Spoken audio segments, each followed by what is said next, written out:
Somewhere beyond the recesses of time and space, two podcasters are set adrift in a machine, picking up transmissions of movies that are forgotten but not gone.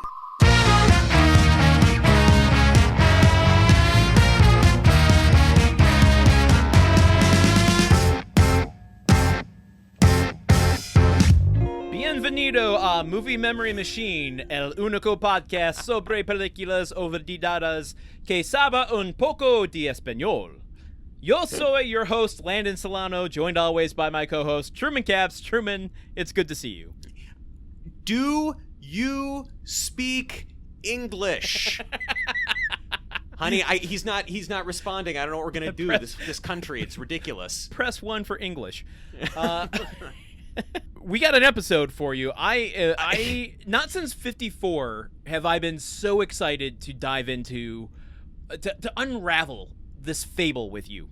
Yes, and both 54 and today's film are sort of intoxicating portraits of a fantasy world. The 54 studio cut is a portrait of a fantasy world in which the only people at the disco were straight people, and this movie also presents a different fantasy world.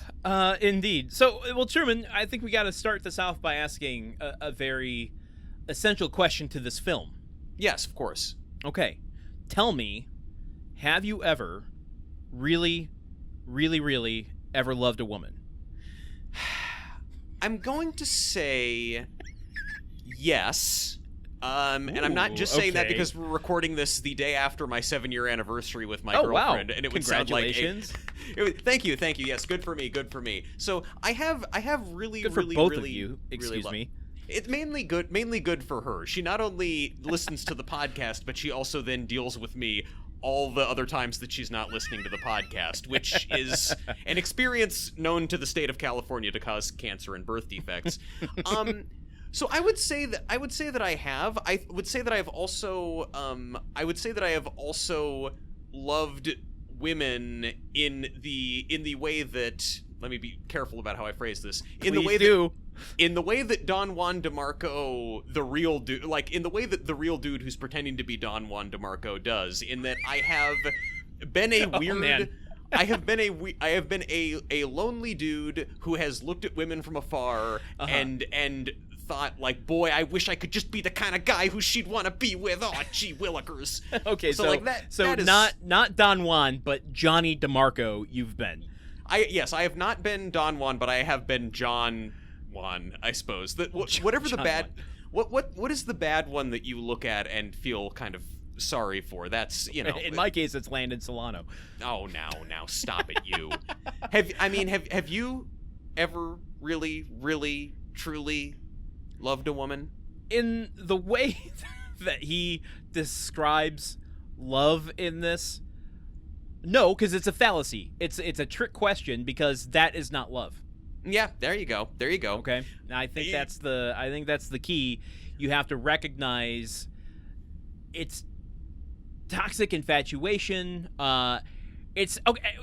I don't want to tip my hand because it's going to be part of the conversation of what is seduction versus romance versus love versus sexiness. I want to get into all of that. 4.5 minutes into the show, and Landon is asking, what is seduction? Ladies and gentlemen, buckle up. Buckle your chastity belts. Buckle your seat belts. Without getting into my history too specifically, hello.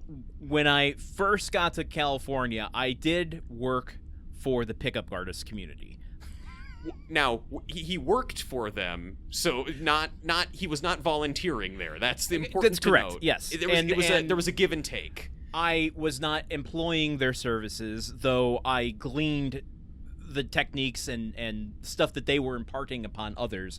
So I have a unique kind of look at what is going on here, and I have a very specific opinion about what constitutes what.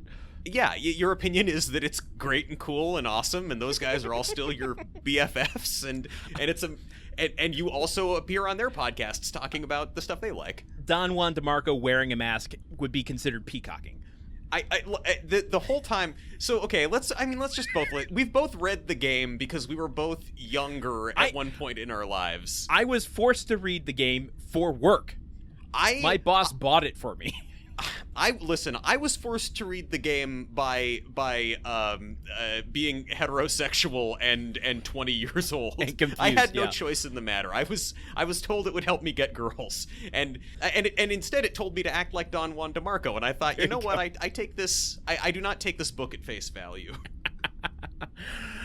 You'd be better served with sex tips for a straight woman by a gay man, I think. Honestly, the most important piece of literature that we have been clued into by this show. And also, let's also note that this movie, Don Juan DeMarco, is a loose adaptation of an actual piece of literature written by Lord Byron, but we got to The Game by Neil Strauss first. Well, that's on par for being podcasters. Yes, it's true. Well, okay, listen. Today, the machine made us watch Don Juan DeMarco from 1995. Truman, will you unravel this fable for me? I would be happy to. Don Juan DeMarco, played by Johnny Depp, is the world's greatest lover. He wanders the streets of 1990s New York City wearing a cape, hat, and Zorro mask, seducing beautiful women who are utterly powerless to resist his charms. But he's despondent because the love of his life, Doña Ana, has rejected him. DeMarco tries to take his own life by jumping off a billboard, but he's talked off the ledge by eminent psychiatrist Jack Mickler, played by Marlon Brando, who takes him into his care for a 10-day mental health evaluation at a local hospital. Over the course of multiple sessions, DeMarco tells Mickler the dramatic and sensual story of his sexual awakening and how his exploits as the world's greatest lover drove a wedge between him and his one true love. As Mickler attempts to uncover the truth behind DeMarco's tall tales, the young man's colorful stories lead him to rekindle the passion in his own relationship with his wife, Marilyn, played by Faye Dunaway. Oh boy. Oh boy. That is a synopsis of Don Juan DeMarco. Or, as Lord Byron would pronounce it, Don Juan.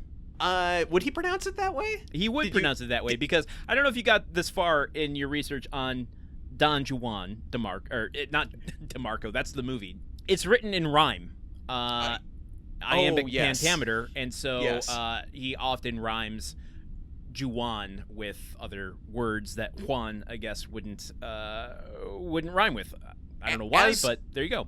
As a writer who is super lazy, I respect that. That's honestly, when I first was doing research and I was like, this is based on an epic poem. How long is it? Am I going to read this? And then I saw 500 pages, and so I was like, if anyone's going to do that, it'll be Landen. It's not me. I have video games to play. I only got through the first 3 cantos, and I have things to say about it, which I think we'll get to in a bit. I'm stuck on the idea of a Don Juan, like Juan the Grudge. So it's just the creepy ghost lady crab walking down the stairs to seduce, I don't know, other ghosts, or like instead of reaching out to seductively touch someone across a dinner table, the hand coming out of the back of the head through the hair in the shower is just her way of like a seductive scalp massage.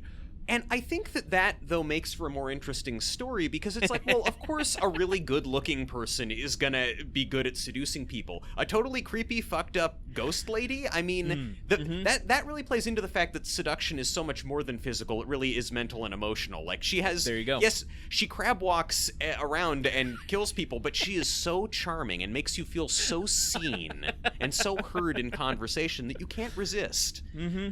Folks, that's what seduction really is. We're at 9, almost 10 minutes, and we figured it out. Hey, we could go home early. Oh, wait, we can't because we live in this machine. We were only going to go home early because Don Juan's story gets us so aroused that we have to go visit our wives.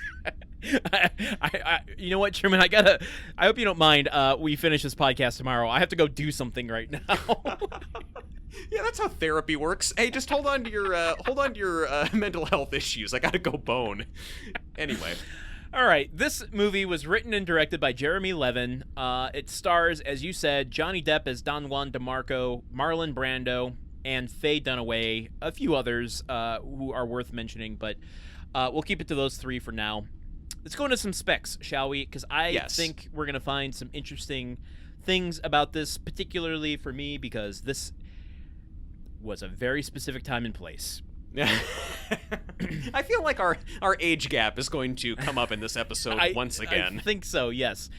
This movie was released April 7th, 1995 by New Line Cinemas. Do you want to guess how many theaters it was released? Every time I do... And I want to preface, because I don't think we say this often, you know, the amount of theaters in the nation has grown, not exponentially, but like, you know, the 90s, a wide release, there were less theaters to release it into. So you don't get something like Poltergeist, where there's 3,200 plus theaters.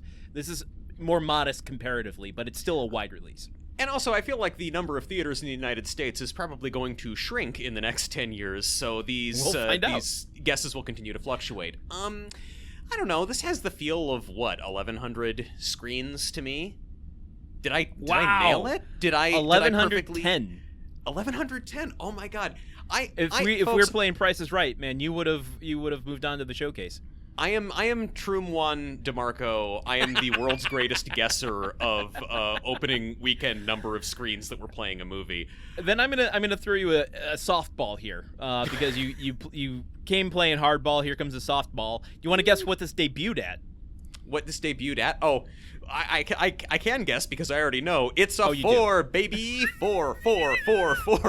Every movie number 4.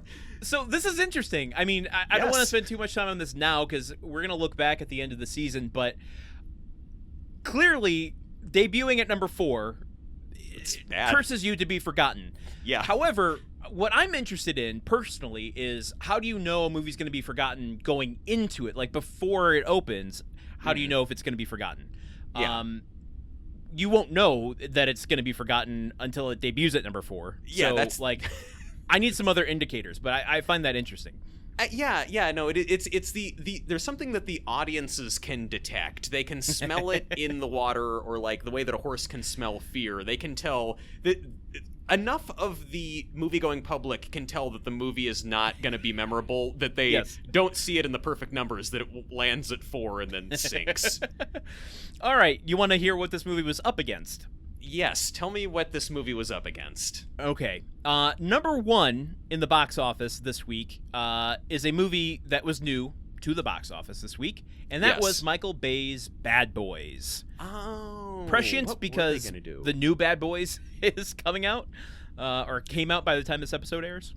Yeah, well, I mean, they're 30 years later. My God, a 30-year franchise on that. I mean, again, they're Bad Boys for life. I don't know what you thought that meant. That's a real commitment. Seriously, that's on me. They swore a vow to one another in front of God and Jerry Bruckheimer and Michael Bay.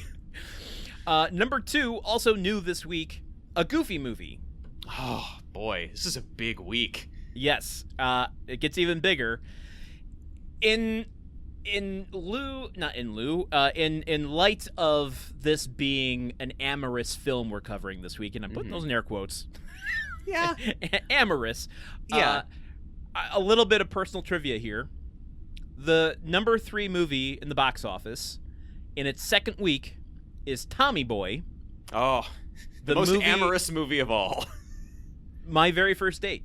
Oh, Landon, what a perfect experience. I mean, I hope that you were able to still be romantic when you weren't so busy peeing your pants laughing at Chris Farley's antics. Well, okay, you want some like really put it in a place and time and feel our age gap?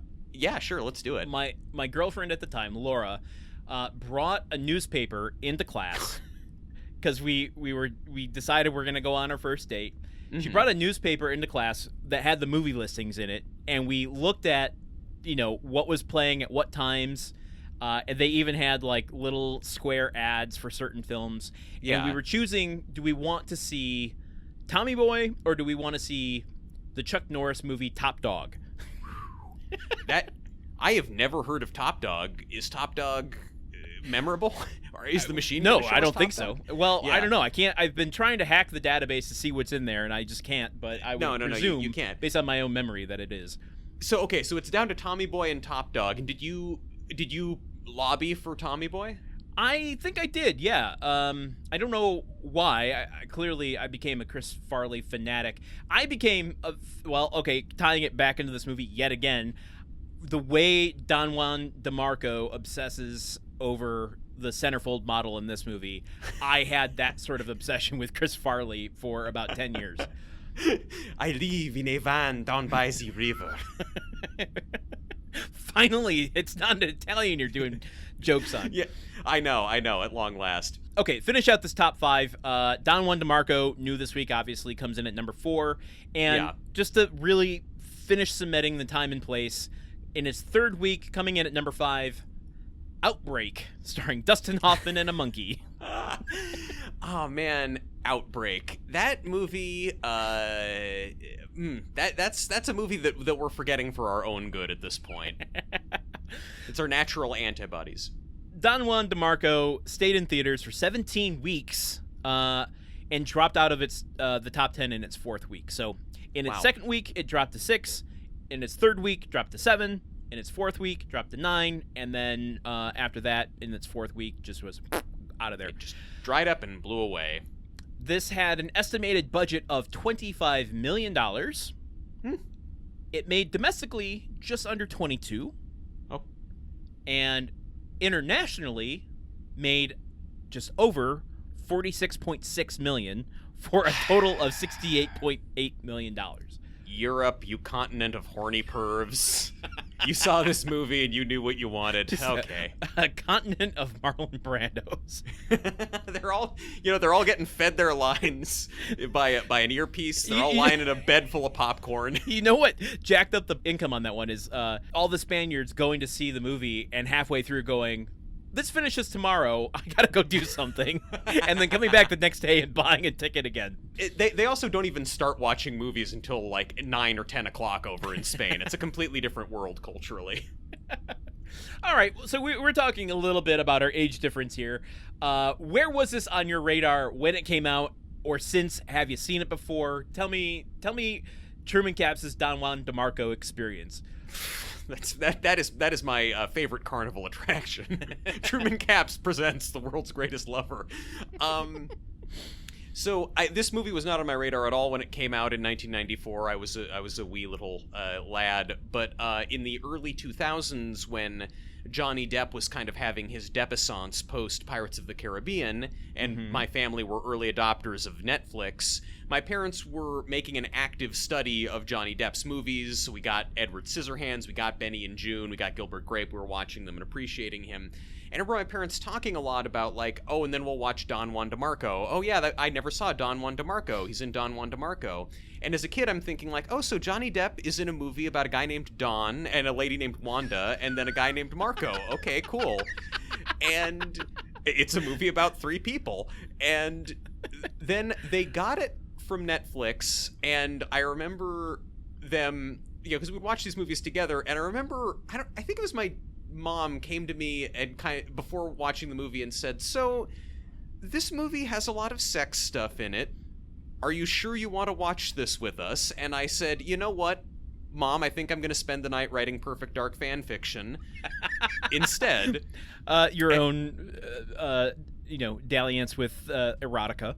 I wish. God, I wish. I look back at my Perfect Dark fan fiction and I'm like, these people are only interested in shooting other people. What is this? Well, you little psychopath, why weren't you hornier? Why did you have such bloodlust? What is wrong with you? You should have been expelled. Anyway, all of this is to say, my parents watched the movie. I did not. The following day or whatever, I asked them. Well, they didn't pause the movie halfway through and walk past my room on their way to their bedroom because they had to go do something. So I guess it didn't have that big of an effect. I asked them the next day, hey, how was the movie? And they both said it sucked. So oh, interesting. Okay. So my experience of Don Juan DeMarco was not understanding what the movie was called and hearing that my parents didn't like it. Okay, great. Interesting. What about you? What kind of date did you see Don Juan DeMarco on? Are you ready for some more weird facts? This is just like Landon divulging weirdness from his life. I mean, hey, I wouldn't talk to you if I wasn't constantly ready for weird facts. I have never seen this movie until the machine threw it at us, but I've been aware of it since its release. It's kind of been a bucket list movie, and I'll tell you why. I know that seems weird. I'll tell you why. 1995 was maybe the biggest year for VH1. And I have had Have You Ever Loved a Woman by Bryan Adams stuck in my head for 30 years straight. That is, of course, the Academy Award winning song written for this movie, or is it just nominated? It was. It is weird to see the word Academy Awards attached to this movie, but nominated for one Oscar. Yeah. Yep. Yep. Michael Kamen and Bryan Adams. I guess Michael Kamen did the score for this. Cards on the table. Yeah. I think I have a favorable opinion of this movie. Sure. Which I know, I suspect we might deviate on a little bit. Almost as though you've been reading my letterbox lately. I have to admit, I have a very big weakness for Spanish guitar. Like, it just puts me in a place. I like it, and so I like the score to this. It just puts me in a spell.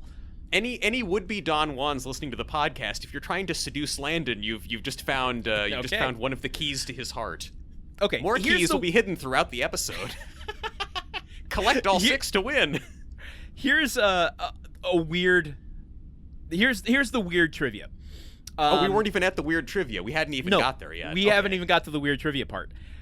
When I was doing screenwriting, I was working with a friend and partner at the time on a script, and we thought we argued over naming characters a lot, and we decided on a compromise, which was, let's pick a movie out of your collection, and every time we have to name a character, we'll just pull it from the cast list or the crew list. Okay. And so he owned Don Juan DeMarco. And so we used Don Juan DeMarco to name every character in the script we wrote. Well, how deep did you go? So, like, was there a character named Don Juan DeMarco in your I think there was a character named Don. I think he, like, owned the electronics store that the characters worked at. I think there was a character named Francis, because Francis Ford Coppola produced this film. Yeah. I think just right down the line to, like, the best boy, we just pulled names from this movie.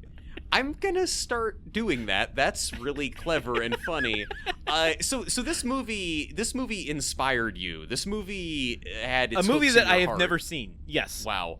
This has been drifting around at the edges of both of our cinematic experience for so long.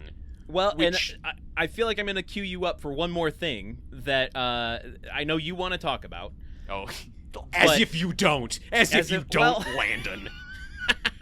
I'm going to give you the space to do it. I will say this movie was available through a very specific means that I'm going to let you talk about. But what you're about to talk about was very prescient to me as a 20-something-year-old. I'm going to read a press release. Oh, okay. Great way to introduce this. April 29th, 2004. Papa John's International Incorporated, NASDAQ PZZA, launches an umbrella pizza and entertainment campaign on May 3rd with a promotion offering customers one of 3 DVD movies with purchase of a large pizza at regular menu price. You know I love my pizza movies. This is what originated them. A new advertising campaign showcases opera singers announcing, "Papa John's makes movies taste so good." The promotion and advertising campaign are... The promotion and advertising campaign are integral parts of a new marketing strategy for Papa John's. Beginning on May 3rd, customers ordering any large pizza at regular menu price from participating Papa John's restaurants will be offered one of 3 DVD movies to choose from. It's true. Weekend at Bernie's, starring Jonathan Silverman and Andrew McCarthy. Don Juan DeMarco, starring Johnny Depp, Marlon Brando, and Faye Dunaway. Or Trial and Error, starring Jeff Daniels, Rip Torn, Michael Richards, and Charlize Theron. End quote. Why do you think I know about the movie Trial and Error? How do I think you know about the movie Trial and Error? Because we watched it together like 11 years ago? Yeah. Why do you think I knew to introduce it to you? It was Papa John's. This is how deep it goes. Ladies and gentlemen, this Papa John's pizza, Landon and I have been talking about this for a long time. And the fact that we have now circuitously together watched all 3 of the movies included in the promo is, you call it kismet? I don't know. I remember these commercials that they reference with the opera singers announcing that Papa John's makes movies taste so good. I looked so hard on the internet for this commercial. I wanted to play the audio for you. I could not find it. Experts, please reach out to us with this commercial. It will fix us. I'll do some sleuthing, and if I find it before we release this episode, play it now. Okay, there you go, or there you don't go. It tastes so good. I was just about to take a sip of water. Okay, I'm sorry, but instead it's a spicy, spicy red wine. This ad campaign stuck out for me because it came a year or 2 after my parents' experience with Don Juan DeMarco, and this was the first time that I realized that Don Juan DeMarco was not Don, Wanda, Marco, because they showed a picture of the cover of the movie. Hold on. Okay, separating out, like, if you could take the title off the poster, between Marlon Brando, Johnny Depp, and Faye Dunaway, who's Don, who's Juan, and who's Wanda, and who's Marco? I think that I was assuming that Marlon Brando was Don, and is that maybe because he played the Don in probably. Obviously Faye Dunaway is Wanda, and then Marco would be Johnny Depp. Okay. Because I had this impression that he was kind of playing I hate to use the word exotic, but a more spicy character. So it's like the Marco would probably be there. Well, he does play a Donnie Brasco. Yeah, I mean, true. So anyway, this ad campaign was educational for me, and I just really remember it. So how many movies did you get from this promo? I think I got all of them. Yet Wow. I did not watch Don Juan DeMarco for some reason. I even because this was not. They did these in batches because there's a second batch. More. Yeah. What's? Do you have the list of the third batch or the? I'm sorry, the second batch. I do not have the list of the new batch, but I do know that Weekend at Bernie's 2 is in the second batch. True. Yes. That you have to order more pizzas to see the saga conclude. That is. I mean, outside of Weekend at Bernie's 2 being played on HBO or Showtime or one of those places during the summers, which I watch relentlessly, I then owned Weekend at Bernie's 2 on DVD. Papa John's the Criterion version, right? This promo might be patient zero for a lot of things. One being pizza in a movie, which definitely ruined my health. 2, I'm sorry to laugh at that. They came just in like little plastic slip cases. They didn't come in like clamshells. They didn't come in. So I think it also like triggered my my compulsion for this movie is worthless unless it can go in its official case. Because I had the Weekend at Bernie's 2 DVD just kind of like floating around the bottom of a dresser for years. It's at the bottom of your sock drawer or something. When you see Weekend at Bernie's, you know that you need to do another load of laundry.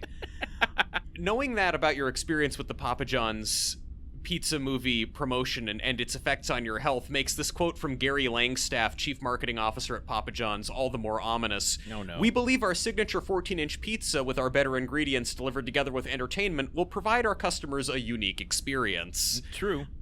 I think that Don Juan DeMarco, if I may make the opening salvo, I think this is not the sort of movie that you want to watch while you're eating pizza. It just doesn't seem like this movie pairs particularly well with a hot, greasy slice of meat lovers and Hawaiian, you know? I don't know if I agree with that. Maybe only 90s kids would know. I don't. If anything, it's watching Marlon Brando. Yeah. That would maybe go, maybe not. I'm just picturing the experience of like, oh, okay, they're doing pizza in a movie. Don Juan DeMarco. Oh, I wanted to see that, but I never did. Whatever. Okay, I'll get that one. And you're sitting down, you put on the movie, and you're eating your pizza, and in like the first 5 minutes of this movie, Johnny Depp is doing what can only be described as knucklelingus on a woman's hand. And I would call it 90s sex. And then takes her upstairs, and there is this very, very heavily eroticized PG-13 sex scene where she orgasms so hard that she turns into a mariachi band, and just that's a weird set of images to watch while you're eating pizza. Like, you know, I mean, okay. Maybe that's also patient zero for like why I had such an amorous relationship with pizza. And what you do in the privacy of your own home is your business. As long as you're not doing it at the pizza parlor, it's fine. Okay, since we're already there, let's talk a little bit about this opening scene. We get a couple like real. This movie places you in a very specific place from its opening image, which is just the titles over red velvet, and it really harkens back to like classic Hollywood swashbuckling, you know, Errol Flynn era sort of movies, which I was already like, okay, I get where you're going, and I'm right there with you. Might I suggest not Errol Flynn, but Eros Flynn? You can suggest it. I'd whether suggest we have to take it. I mean, hey, I'm putting stuff out there into the world. You take what you want, and you forget the rest and leave it drifting in space. Continue, please. This digression was very necessary. And so we get these like close-up shots. We don't actually see Johnny Depp, his face yet. It's just his hands like putting on cufflinks and putting the gloves on and grabbing the mask, and you know, off to the side of all of this costuming, we see a copy of Don Juan sitting on his bedside. And there's a lot of VO from Johnny Depp as Don Juan DeMarco. Yes, introducing himself as the world's greatest lover and so on. And how he is 21, and tonight he is going to take one final lover and then die because kill himself because he has lost the great love of his life, Doña Ana. I don't know if in the Don Juan story we ever learn that he wears a mask. I think that's a Zorro thing. I mean, it's clearly a Zorro thing, but I think this is more like the inconsistencies of what he's trying to do. I think it's more of a John DeMarco trying to put on a mask to hide him, you know, like a Dr. Doom sort of situation. I can't show my face through the shame that I feel about myself. Unless Lord Byron introduced the mask in like Canto 15 or something, and you just didn't get deep enough to it. There's only 12. There's only 12. You read a third of the poem. Great, well done. Yeah, it is. It does seem like this is an amalgamation of a bunch of different ideas of what a romantic Spaniard is, but I feel like which fits the character that is being presented to us to a degree. It does fit that character. I guess I sort of wish that inconsistency had been pointed out in the movie, because I think that would have prompted some interesting stuff. There is one funny moment, so that where it tries to, or it does, I think. There's just kind of skipping ahead. Once Don Juan DeMarco, as you heard from the synopsis, ends up in a mental institution, being overseen by Brando. Once Johnny Depp is starting to talk about his, you know, we see this in flashbacks, these fantasy flashbacks, and he's talking about growing up in Mexico, and there's a moment when Brando interrupts the story and just goes, "Hold on a minute. Are you Spanish, Mexican, or Italian?" Yeah. Because your name DeMarco is Italian. You say you're from Mexico, but you're speaking with a Catalonian accent. Yeah. And there's also another point where he's talking about something happening during the daytime, and then he says they danced all night, and he says, "Oh no, well my father said they happened at night," and it just changes seamlessly to that. There are clever moments like that, and indeed, so it's trying to highlight that there are inconsistencies in his story.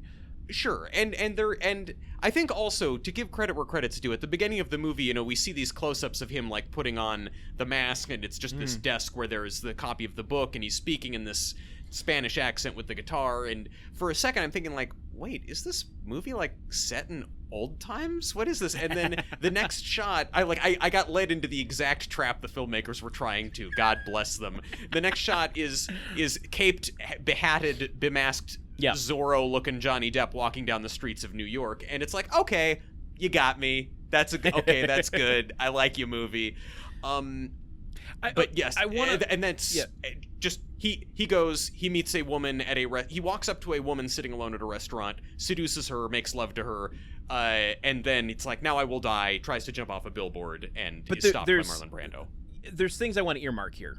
Yes. Because I want to return to them later in the episode. One of them is, as he's talking about being the world's greatest lover, that he's decided he wants to end his life, but there's time for one last conquest, and he's going into this, what I presume is like a hotel bar or hotel restaurant.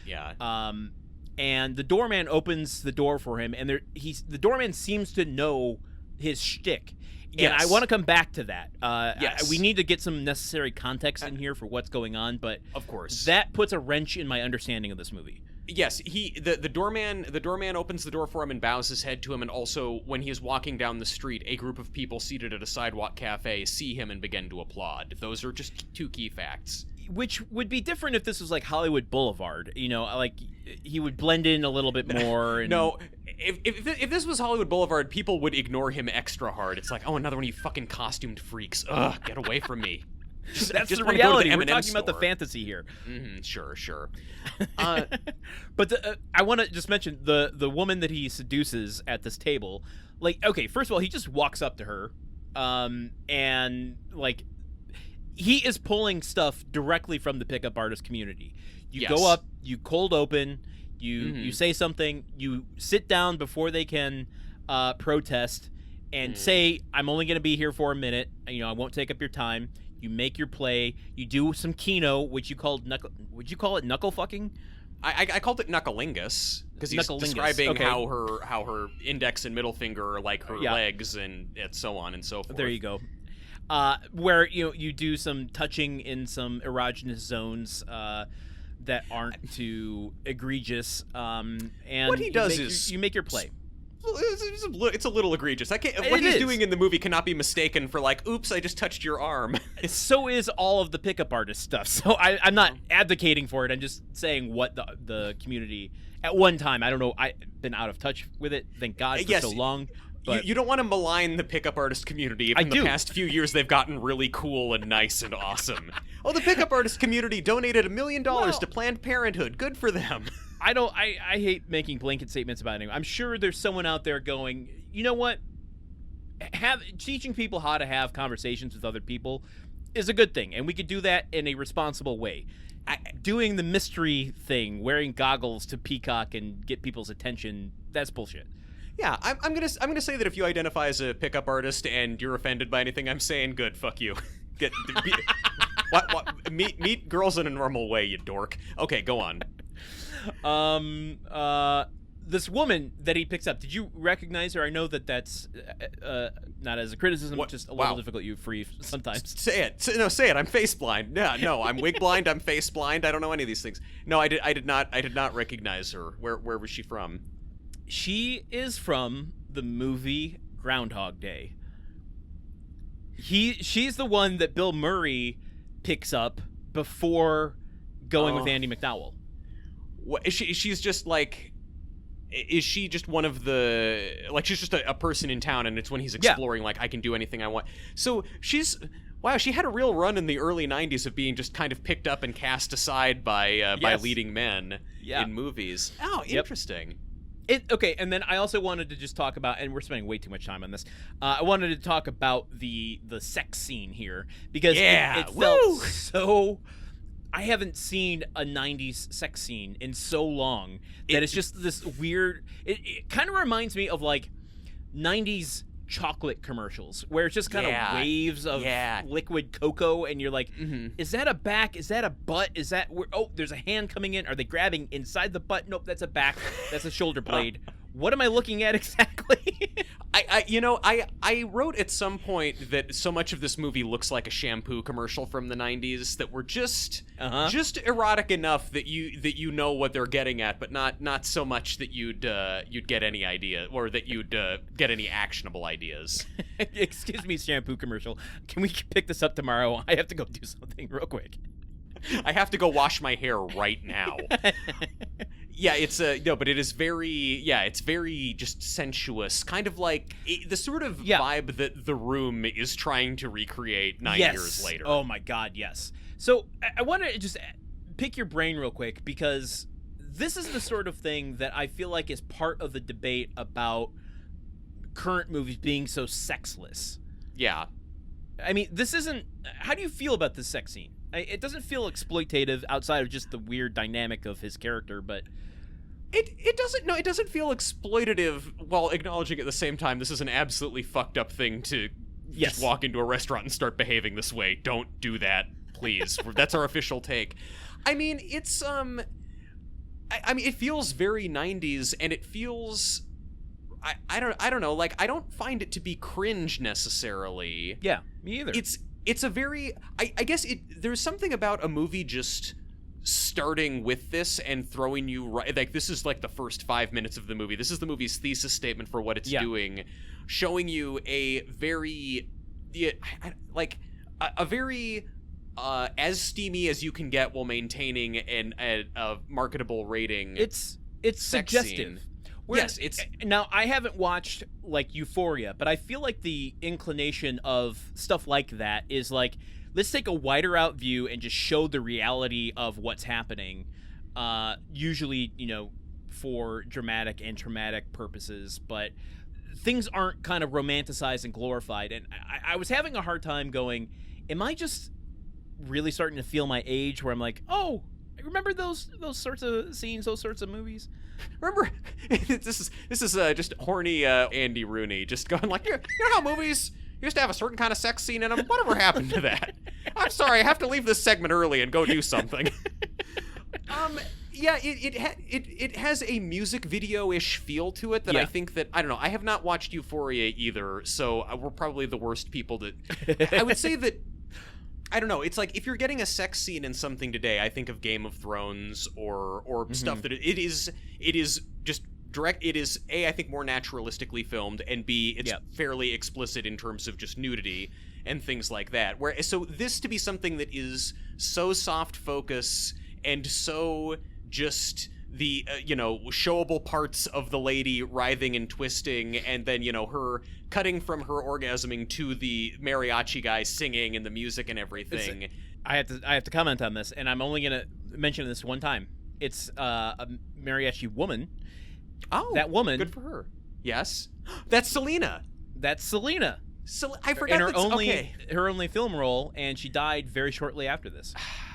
That's a shame. R.I.P. Yes. Well, I mean, that is a shame, and do rest in peace, Selena. I sounded flippant about that. That is that's interesting. I knew that she was in this movie, but I had not recognized that was her. It is pretty quick. We pull away from her face and spin across the dance floor pretty quickly. She comes back only once more in the film when Marlon Brando brings Faye Dunaway to an amorous dinner. An amorous dinner, because nothing is more romantic than having like 3 mariachi trumpets blasting right into the back of your head. Listen, I told you about my Spanish guitar thing. I'm not saying I would be too upset by this. Landen, I'll bring my trumpet next time I come to Wisconsin, and I don't know why I would do that. I'm not barking up that tree.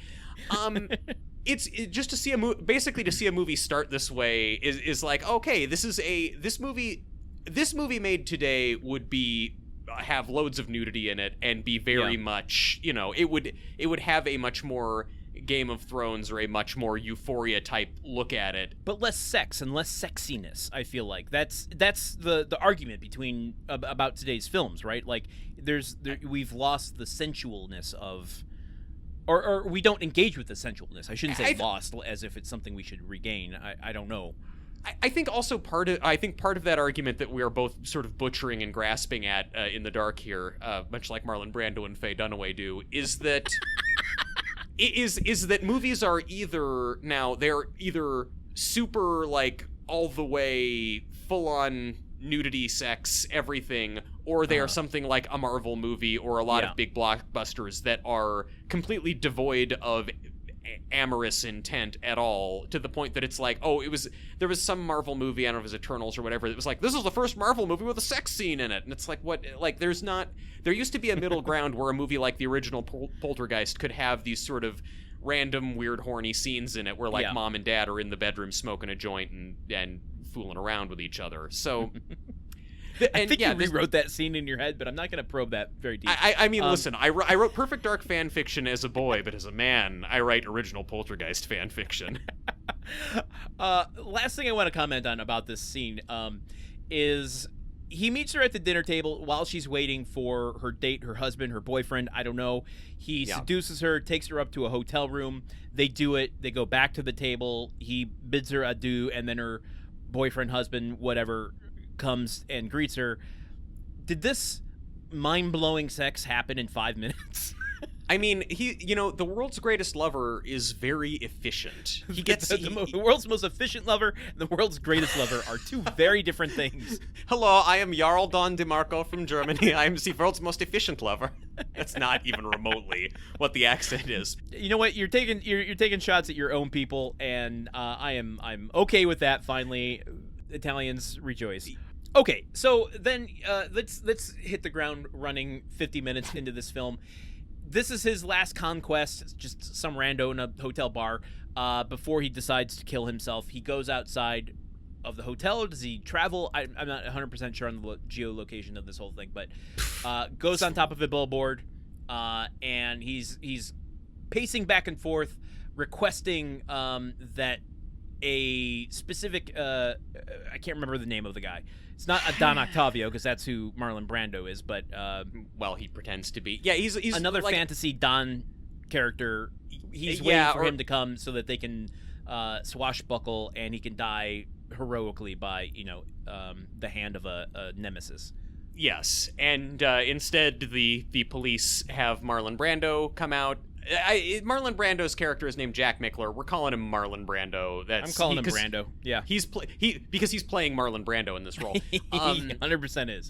Brando goes up in a cherry picker to talk to Don Juan DeMarco, and very quickly he's saying he's doing his whole Spanish bit, and so Brando in response says, "I am Don Ottavio." He buys into it, speaks to him in an Italian accent, says, "Come with me, come stay with me," whatever. Spanish accent? I don't know, dude. Whatever.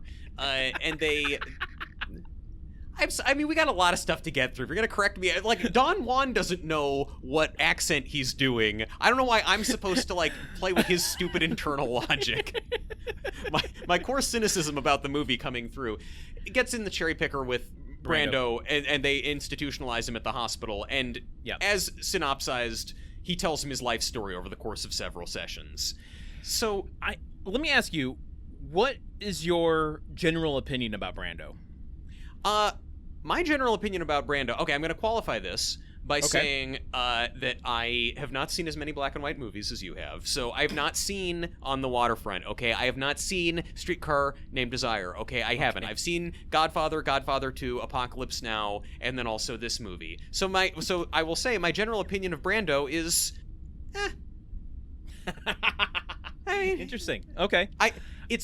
I'm not saying I'm not disputing that he is a good actor. This is what I am told. In the Godfather movies, that performance was so heavily lampooned and parodied, and I had seen it done a million different times before seeing the movie, so it's like I didn't have this revelatory experience with it. I love Apocalypse Now, had a huge impact on me as a kid. Brando was not, shall we say, my favorite part of that movie because he's barely in it. And also kind of the main thing I really know about Brando is how difficult he was to work with, and I'm sort of the opinion that, like, maybe just don't be like that. Like, Philip Seymour Hoffman was our greatest actor, and he was he was just nice to people and showed up on time, and he was in all these great movies and made all these amazing performances. So it's like, so maybe don't be like that, you know? I think I want to clear something up a little bit about Brando. I think there's a little bit of a misconception here. He wasn't difficult to work with. In fact, he was a delight on set by almost anyone that you ask. Yeah. He was just impish. And I guess you could hurl, like, maybe lazy, but definitely not difficult to work with. Like, by this point of his career, he's at peak I don't give a shit in a, like, fun, playful kind of way. He often would... not often. At this point in his career, he was having lines fed to him through an earpiece. So he wouldn't memorize the scripts. He would have an assistant read the lines that he's supposed to recite back to the actor.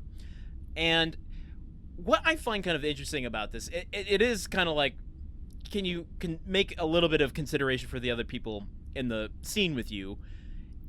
But he does, kind of. There are stories from this... There's stories from this movie of things he did with Johnny Depp that I think it's a healthy look at, maybe not a healthy look, but it's a lampooning look at the seriousness of acting and filmmaking. That, like, 1 year later, he's in the tropics shooting The Island of Dr. Moreau, going, this is the Island of Dr. Moreau. It has a $70 million budget. It is clearly falling off the rails. I'm just going to suggest that I have a dolphin head and have to wear an ice bucket because it's fucking hot as shit and I want to have ice on my head. I mean, look, here is my counterpoint to that about being impish, playful, whatever, and lazy, not learning his lines. He's having his lines fed to him in an earpiece in this movie. Famously, in Apocalypse Now, he showed up to set having not read the script, not knowing his lines, not having read Heart of Darkness. Look at what he was stepping into with Apocalypse Now. Yeah, but also, I mean, yes, yes, he was stepping into a lot. Go to the Philippines in the middle of a civil war to shoot a Vietnam War movie in with the jungle. With a man who's lost his mind and starring opposite someone who hasn't showered in, like, 72 weeks. Yes, who has also lost his mind. I mean, look, but I guess my point is just that, like, the people who come and collect my garbage make, like, probably like 70 grand a year tops, and that job has, like, a higher rate of death than, like, being a cop. And those people show up and they collect the shit out of my garbage. They take it away, and that is essential. Like, Marlon Brando was getting paid so much money for these roles, and as an actor, one of the main just basic things is just learn your fucking lines, dude. Your job is not that hard. I'm not saying acting is easy. I'm not saying acting is bullshit. The arts are important. Yeah. At the same time, I'm not going to refute that, but I also think he recognizes the ludicrousness of what they're doing, and that the world had put too much seriousness on him as the greatest actor ever, even during his lifetime. And I think he's like, we are play acting. This is silly as shit. And I'm gonna have fun on set. And I don't think he's difficult. Like I said, I would never refute, like, yeah, just learn your lines.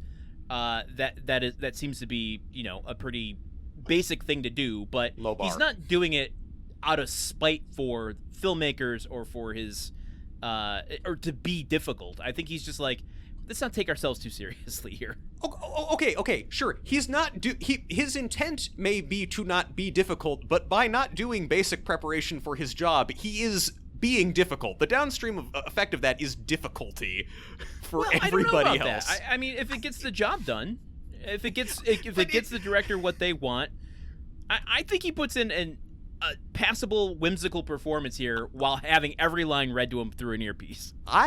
Sir, I disagree. He does not get the job done. He does not do a performance in this movie. He shows up because his buddy Francis Ford Coppola said, hey, you want to be in this movie?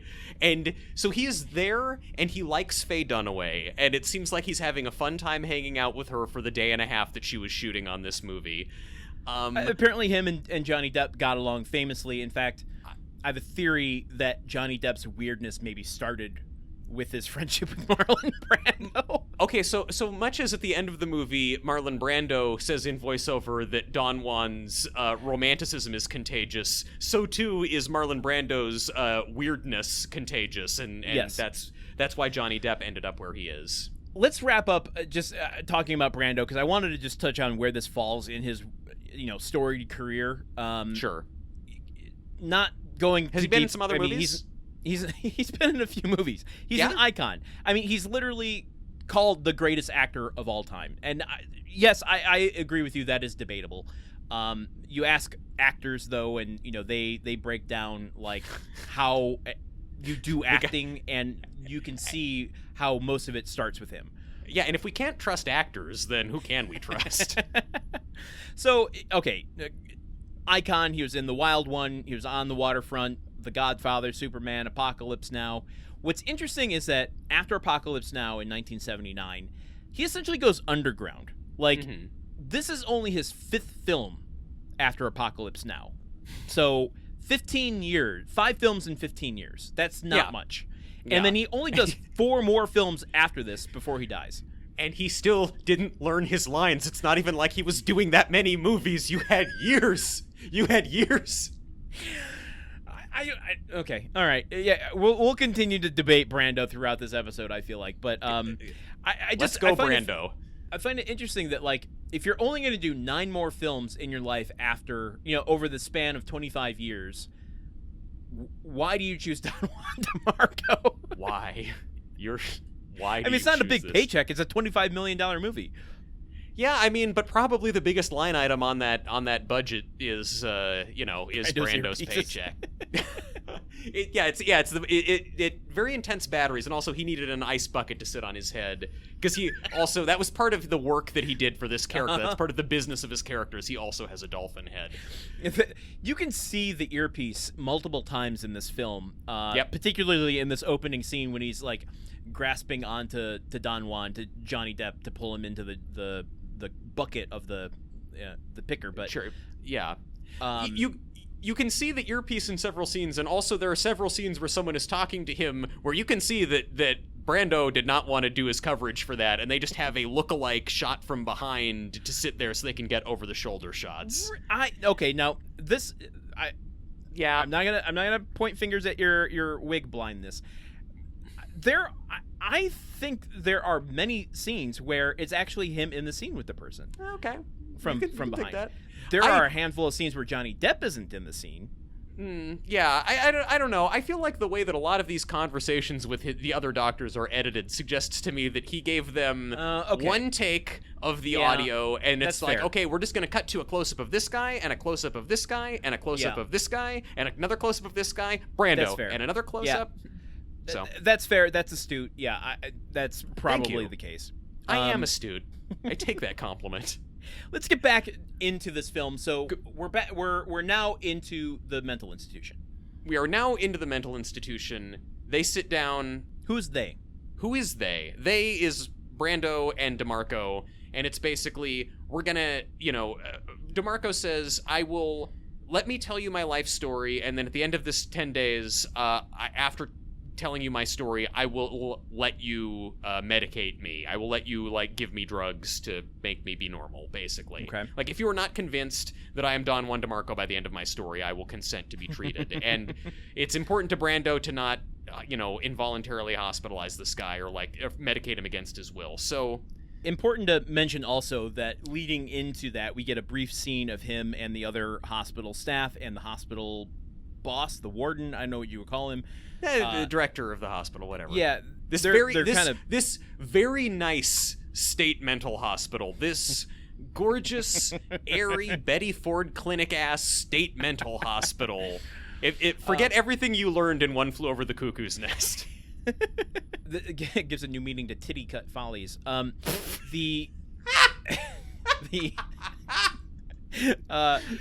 turning into a mariachi singer right now. That was so good. They're talking and they're deciding who they're going to give Don Juan DeMarco to, because Brando's going to be retiring in 2 weeks. Yes. Which is important to note. We get that ticking clock device for this film. And within that 2 week span of time, they also have 10 days to get Johnny Depp onto medication so that they can bring him before a judge and decide if he's safe to be, re-enter the world. Yes. So, they have this series of sessions over the course of which Don Juan tells his life story to Brando, which we see in a series of lengthy flashbacks, which make up 40 to 50% of the movie. So if you will, to just get it out there, we'll just kind of explain what his life story is, and then we'll just feast upon it for content. The story from the words of Don Juan. This is all narrated by him in very flowery, poetic voiceover. Yes. He was born in a small town in Mexico that looks for all the world to me like the Mexico set that they use on Arrested Development. That's just a real, hey, fans, check it out. Tell me if I'm wrong. Born in a small town in Mexico, from the very earliest of infancy, he clearly has a certain sexual interest in the fairer sex. Yes. Growing up, his mother? Yeah, long scene of him as like a little baby just staring at his naked mom's butt. Hey, we get a butt in this movie. We get a butt. My notes, honestly, when that came on, was just butt. I'm trying to figure out the name of the actress, because seeing if you're going to refer to her butt cheeks by her last name, or if you just do that with men. I usually only do that with men. Yeah, just let's keep it that way. Was wondering if we were gonna see Johnny Depp's in this movie, and we don't. We don't see Johnny Depp's, which seems a shame. But so to speak. Anyway, as he gets older, women are just drawn to him. He has this magnetic pull over women that even he doesn't understand. He matures very quickly. He, as a teenager, all the nuns at the local Catholic school are thirsting over him. The beautiful young wife of a much older man, is tutoring him privately. Yep. Yes, and they begin a passionate and torrid love affair, which the man of the house eventually comes home and discovers. He's chasing Don Juan around with a sword. Eventually, this leads to a duel between this man and Johnny Depp's father, in which Johnny Depp's father is killed. The husband of the tutor says, according to Don Juan DeMarco, he lies and says that he was having an affair with his mother, which causes Don Juan's mother. Don Juan's father to stand up for her honor and sword fight him, in which, as you said, Don Juan's father dies in the battle. Yes. The Juan father dies, and then Don Juan picks up his dad's sword and kills the other guy, and then he must flee. He dons the mask because of his shame. His mother puts him on a boat to send him to Spain to study in Spain. The boat shipwrecks. He winds up in a generic Middle Eastern country that looks a lot like the Iraq sets from Arrested Development. Fans, write in, let me know if I'm wrong. Where the wife of a sultan spots him in a slave market, buys him, has him disguised as a woman to hide out amongst the Sultan's harem of 1,500 women, and then he is her secret private lover for the next 2 years. So he is having sex with the Sultan's wife, and then also having sex with 1,500 women in the harem. Cool. And, but then eventually the Sultan gets wind of this. The Sultan's wife sends him away. That boat shipwrecks. He winds up on the island of Eros, where he meets Doña Ana, his one true love, a 17-year-old virgin. Tug at my collar, because he's canonically 20 or 21 at this point.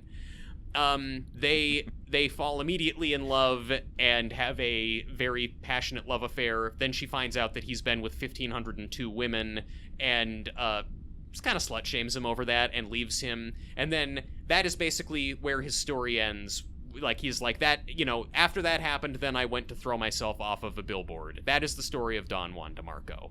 According to him, yes. Okay, I have a lot to dig into here, and this might, I want to just give a warning to people. This has been light and fluffy up till now. Digging into his story might turn this into one of our darkest episodes ever.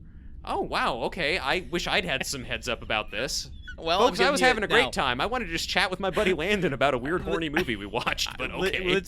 We're going to ease into it, I think, because before I really pick that apart, we need some more context between the relationship between Johnny Depp, Marlon Brando, and kind of what effect this is having on Brando's life. So the story that you just regaled to us is told over 3 or 4 different sessions.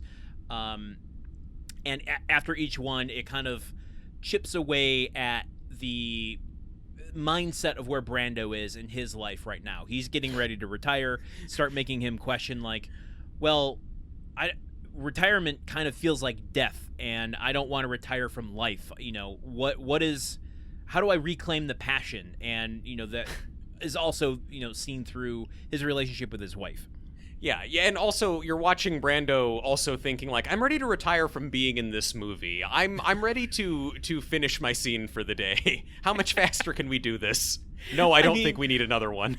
Do you really need to work after 5 p.m. on a film set? You're just making a silly movie. I mean, now look, I'm all about going home at 5 o'clock in all endeavors. I'm just saying, show up at 9 o'clock with your lines memorized so you can get those shots. Okay, so here is, if I may, if we're talking about this story and how it affects people, here is my issue, sort of the contours of my issue with the movie. Okay. Don Juan DeMarco's fantasy story that he's telling, that is relayed to us, it's shot in the style of a telenovela. You know, it's got the soft focus on it. It's a parody of a telenovela. It feels very much like a Baron Munchausen sort of scenario. Yes, if Baron Munchausen was boring and bad. I've thought about Baron Munchausen a lot. It is equally horny, but it's... look... also, as I recall, I think Baron Munchausen has actual nudity in it, which is a plus. It has one of Uma's Thurmans. Yeah, if you're not going to say it about women's butt cheeks, you cannot say it about their nipples. I'm sorry. That's a hard and fast ruling here in Memory Machine Court. You can't control me. I guess I can. You know what? You're right. Free the nipple, I suppose. Do whatever you want. The way that this story plays out, this fantasy story, it's everything in it. There's not really a lot of conflict to the story. Every single scene of it, every single beat of the story is just, boy, Don Juan DeMarco sure is good at fucking, huh? Like, women sure do like this guy. Like, every scene is he meets a woman, she falls for him, he seduces her, and then the husband comes back. So it's like the same thing again and again. Don Juan DeMarco, it's not really established, like... He doesn't seem to have much of a character in this. He's kind of just a dude who all the women like and is usually just like, hey, yeah, this is awesome. And also, we know the whole time that this story is bullshit. Like, we know that what he's telling us isn't true. Now, in The Adventures of Baron Munchausen, we also know that the stories this guy is telling aren't true, but...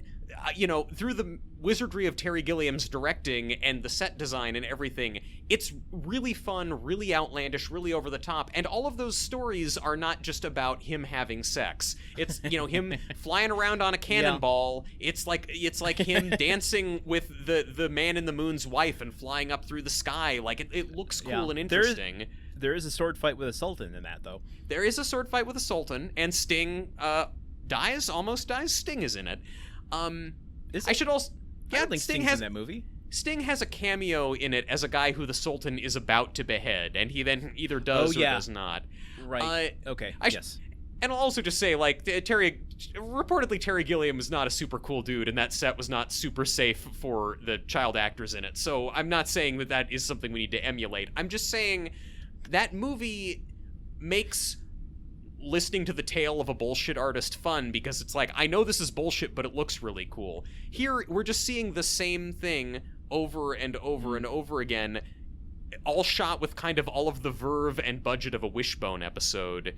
And so we'll see all that, and then we cut back to Marlon Brando after after the fourth straight scene of, like, I met the woman, and then we had sex. And we get Marlon Brando just, like, wrapped, just like, oh my god, this is the most incredible story. And all of Marlon Brando's arc in this movie is him saying, like, the world that this kid's living in, it's just so amazing and beautiful. I gotta just get back into this kid's world. I can't get enough. It's so great.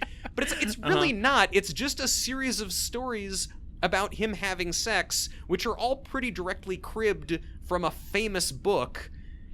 So it's like, it makes me wonder, what if Don Juan DeMarco goes in and sits down and is telling him, like, you know, I lived in a swamp, and then one day a talking donkey who sounded like Eddie Murphy came and told me that we had to go and rescue a beautiful woman from a Delors de Farquaad. Like, he's just recapping something and fan-fictioning himself into it, and it's basically fan-fiction. It's a much sexier version of an existing property with a Mary Sue main character.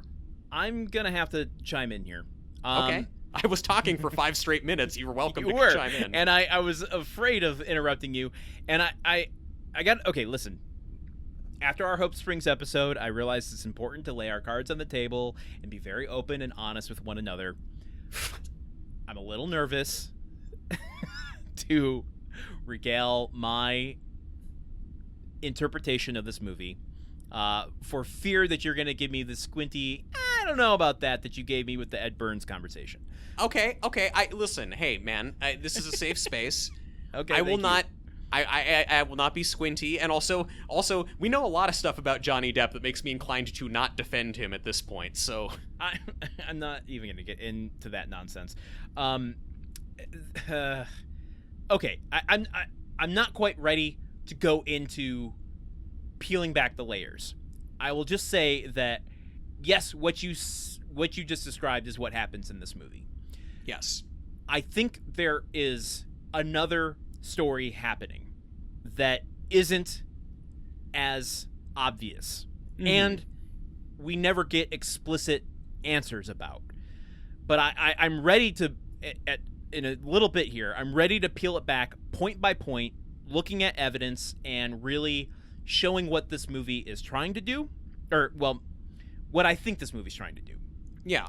And for me, I come to almost the same conclusion as you about Brando's character here, but viewing it through my interpretation actually makes that point of view a little more disturbing. Because it's not just getting wrapped up in the fantasy that Johnny Depp is spinning here. There's a legitimate concern over the care system that's being employed here. The fact that within 2 minutes of meeting Don Juan DeMarco, eminent psychiatrist Marlon Brando opens a bottle of pills and just like piles a few into his hands and says, "Here, I think you should take these." That's my first warning sign about the system of care. Oh, it goes so much deeper and worse than that. What I will say to that is, like, I fully acknowledge that there is another story inside of this story, and there is like the actual truth of what is going on with John Juan, or the real guy. I think that story is way more interesting. I think that the most interesting thing about this Don Juan DeMarco character is the fact that he believes this story to be true. The details of the story, I don't need to see all of it. I would rather focus on the dichotomy between his illusion, the world that he actually lives in, and what trying to bring him down to earth is like, and the conflict that arises therein. I think the fantasy that he tells us the actual story. And so I'm ready to break this down. You know what, Landon? Let's break it down, man. Let's throw some cardboard down on the ground, and okay. I'll push play on the expensive boombox and start spinning. and let's. I just want to acknowledge we might have to backtrack and give some further context for one or two of these points, but. People. What I've found in my market research is that people don't listen to this podcast for very succinct recaps of what happens in the movie. Okay, fair enough. So, okay, here's what I want to start with, and I at risk of just repeating what you said, I wanna explain the real story as I understand it. Sure. So that I can go into the evidence and details, and I'll just bullet point this.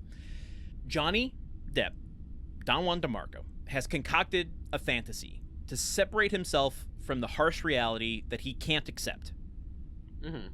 Okay, we'll get into what that reality is. Yes. He is an only child. Represent. Gotta love it. Gotta love it. A totally great representation of what only children are like. Again, this is the reality of what's happening underneath the story to a degree. Yeah. Is only child who was born in Queens, raised in Arizona, and that in Arizona is where his mother had numerous affairs. Mm-hmm. His father found out about the affairs, or at least one of them. There's a little gray area around this point here. His father then dies in a car crash that they hesitantly call an accident. There's a slight hint that it might have been suicide. His mother, feeling guilt over this, got herself to a nunnery.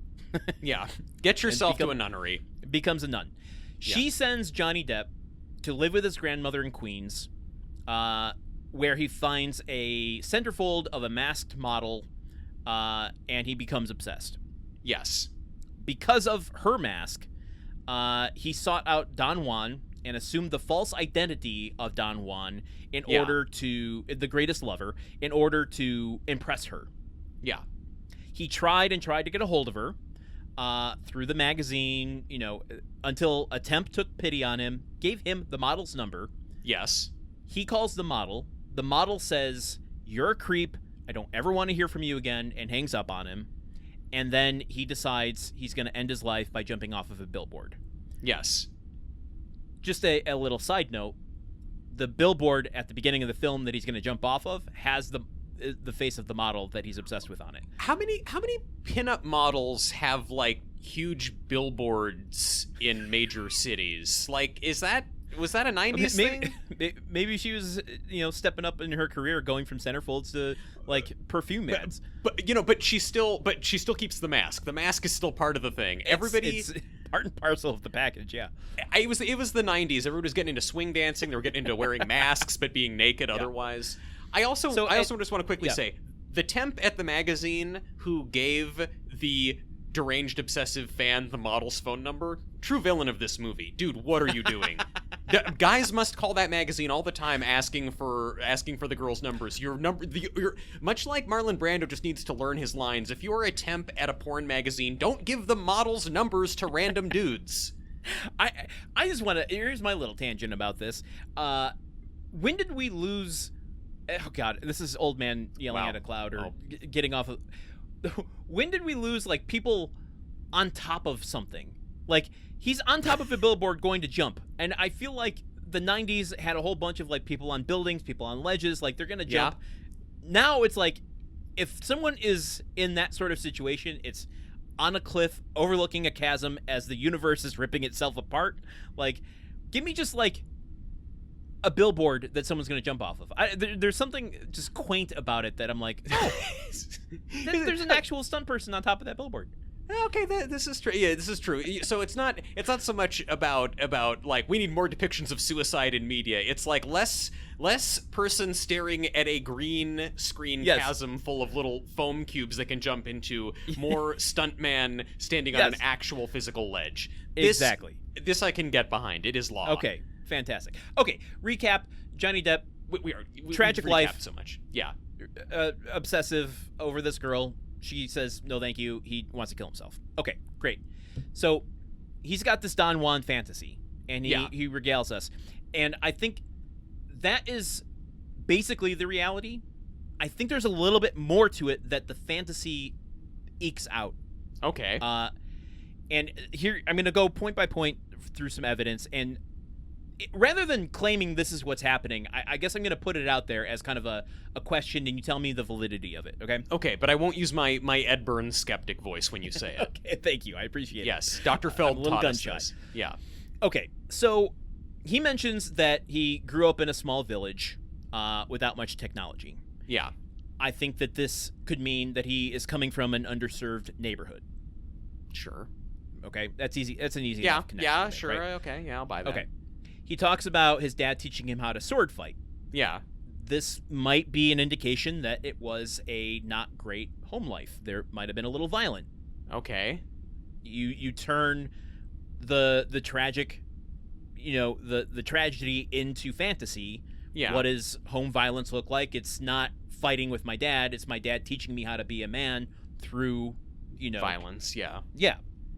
Okay. He says that at one point, after a couple of things happen, that he became a metaphysician to tackle the big questions of truth, being, and God. Mm-hmm. He started doing drugs. Okay. Reasonable reaction. His mother sends him away on a ship that is run by dastardly dudes who send him into slavery. I wish that he said that in his accent. Dastardly dudes. These were not ordinary dudes. This could be him being sent to juvenile detention or even prison. Yes, I'm with you. I'm just thinking of the juvenile detention where there's a harem with 1,500 women in it. Well, hold on. Oh, wait. Oh, I think I see where you're going. Okay. He's bought by a sultana who dresses him up like a woman and visits her for sexual rendezvous. Now, I don't want to be glib about all this, but it could be a sort of prison sex sort of situation. Yeah. Whether it's like the godfather of the prison or the actual warden of the prison, TBD, but... Yeah, no, that's fair. Yeah, that's a fair assessment. He says during the days he spent with the sultana, maybe the warden, in the evenings he was left with the thousands of women in the harem, which could mean he was passed around the prison. Sure, yeah. Maybe. So once he was sent away from the sultana, he was a typhoon shipwrecked him on an island called Eros. He was this lone survivor. Starring Mark Wahlberg. Once he was released from prison or juvenile detention, whatever it was, he was alone in the world. Yeah. And he's sent to this island of Eros, so he's alone, and the only feeling he has is, this love for the centerfold. Well, I'm getting a little ahead of myself. On the island, he finds who he says is his one true soulmate. That is him finding the centerfold. Yeah. She asks him about his past, as you said, slut shames him. She rejects him eventually and takes the mask. The mask obviously being what the model wears in real life. Mm-hmm. So this is kind of a perversion of the model. He finally reaching out to the model in vulnerability or whatever his obsession is. She rejects him, and then this is when he starts wearing. She takes his mask, but in real life he starts wearing the mask, and that's when he decides he wants to kill himself. Thus, the movie starts. Yeah. Okay. I have more, but I'm going to pause for comments. I mean, how do you think this is tracking so far? How am I doing, boss? I think that this read on it is solid. I mean, in terms of, I could see this story being, these grandiose things that are happening to him in the story being his way of processing really dark things that happened to him. I would just say that it requires such a generous viewing of the film to predict that this is the subtext. Like, you have to go 98% of the way. If the movie was giving hints or indications that this were the case, I would be much more favorable to the movie, because that would entail the movie dedicating more time to getting into Johnny and less time on, okay, yes, this is his fantasy. Yeah, oh, wow, he got more pussy, huh? That's interesting. Great, let's see it again. Like, gross. This would be... hearing that word. It just, like, that version of the movie would feel like there was some substance to it, or talking, like, you have to give some indication of the darkness rather than just this kind of hand wave of, like, a couple referenced things. I'm gonna just kind of gently reference our Hope Springs episode in saying that gently, this movie wants to be the breezy romance that it is, and I think opts to not dwell on the tipping its hand for this darkness below it. Sure. Because there are very subtle indications in the conversation between Brando and Johnny Depp that start to bring a little bit of this out. And I'm going to go into a few of those things in a second. I think, okay, and I look forward to it. I think that part of why I have a hard time looking harder at this movie or finding more depth to this movie is simply because, like, I think Marlon Brando is so badly miscast for this role, because he's just not, like, all of this stuff, all of this story, all of these things that you're talking about, they come out in conversation between Don Juan DeMarco and his interlocutor, who here is played by Marlon Brando, who in a lot of scenes doesn't even seem to want to be sitting up fully. Like, he doesn't even want to keep his eyes open. And I think it's an interesting choice. No other actor would make that choice. I mean, no other actor would be able to make that choice without being told, hey, go home. We hired a different actor who wants to actually act in this. If there...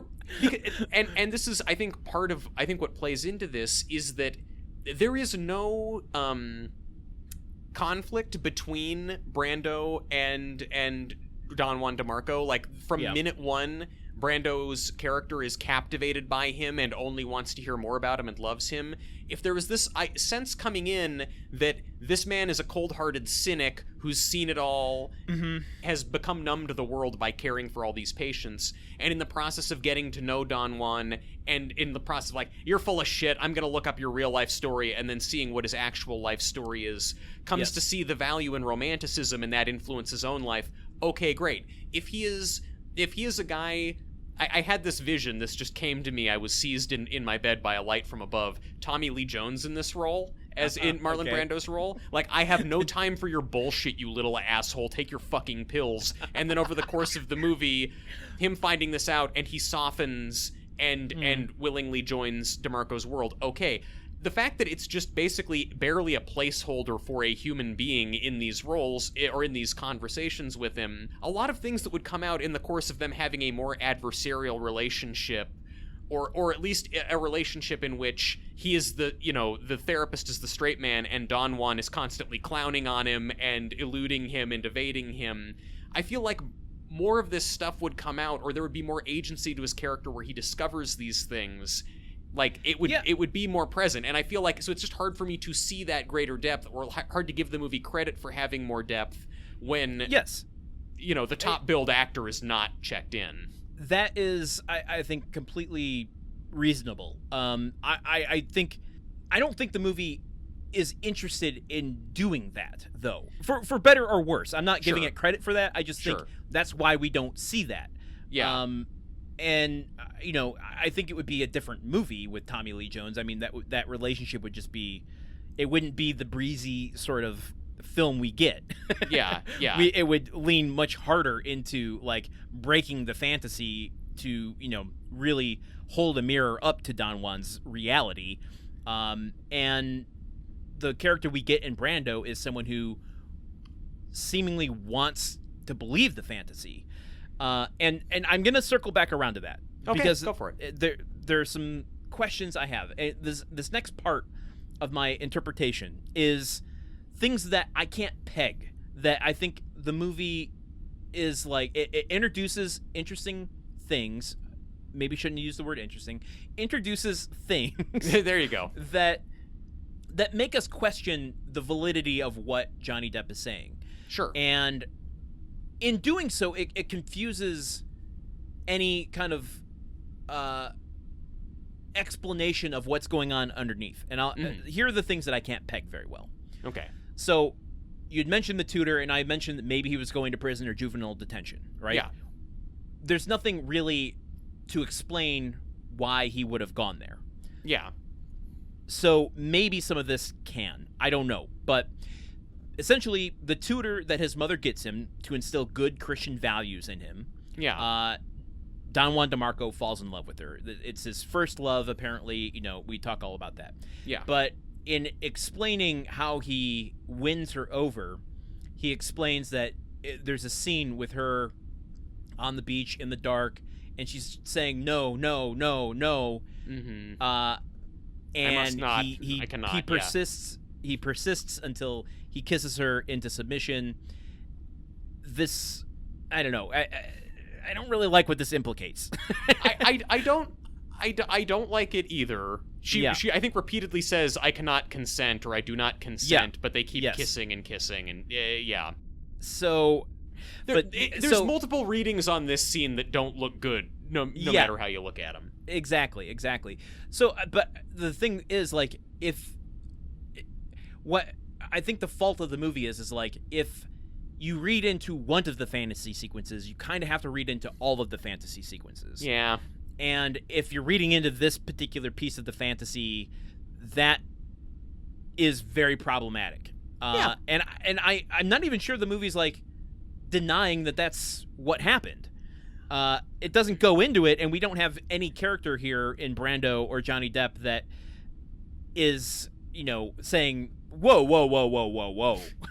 I mean, okay, now look, that's a reading we can make on the scene, but there's nothing in the text of the movie either to suggest that what he's telling is anything other than shit that he cooked up in his head. Because and that's fair. Yeah. When Brando goes to his grandma's house where he's been living and I'm gonna sees bring Johnny's room, I mean, can I bring it up? Yeah. Like, because this is something I can't peg.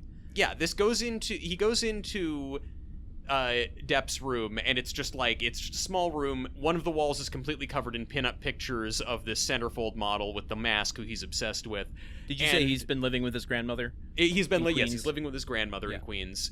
And she's just talking about how, he showed up on my doorstep 3 months ago wearing that stupid mask, and he's in this room all the time. So I think they were never close growing up. They never really knew each other. She's just taking him in. She doesn't know what happened to his mother. Yeah. His dad's dad. This is his dad's mom.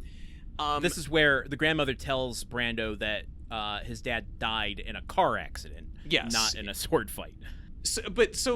I think what this scene is, I think what the text of the movie suggests to us is he's basically been in his room cooking up this story the whole time, and there's other ways that the movie breaks with that reality that I will discuss later. Okay. Because I think this movie, there's so much inconsistency with what the movie is showing us.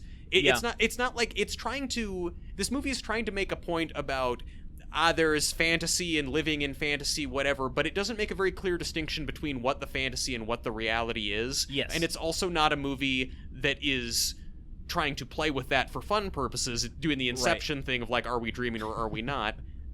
The famously sexy movie Inception.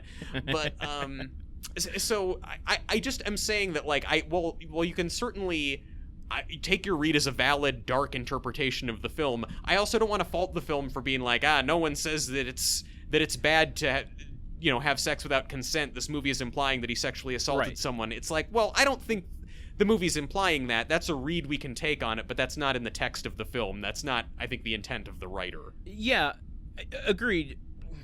I think well, this is all under like what I can't peg, so I can't wage a verdict on that. This episode brought to you by the Steely Dan song Peg, which we have referenced so many times now.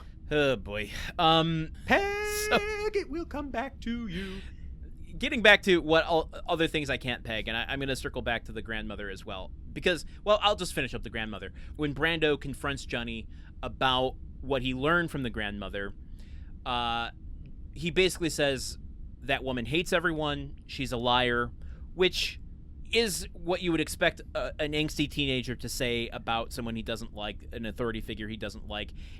But giving him the generous benefit of the doubt could just mean she doesn't know the whole story. Yeah. I mean, she doesn't know what I've been through.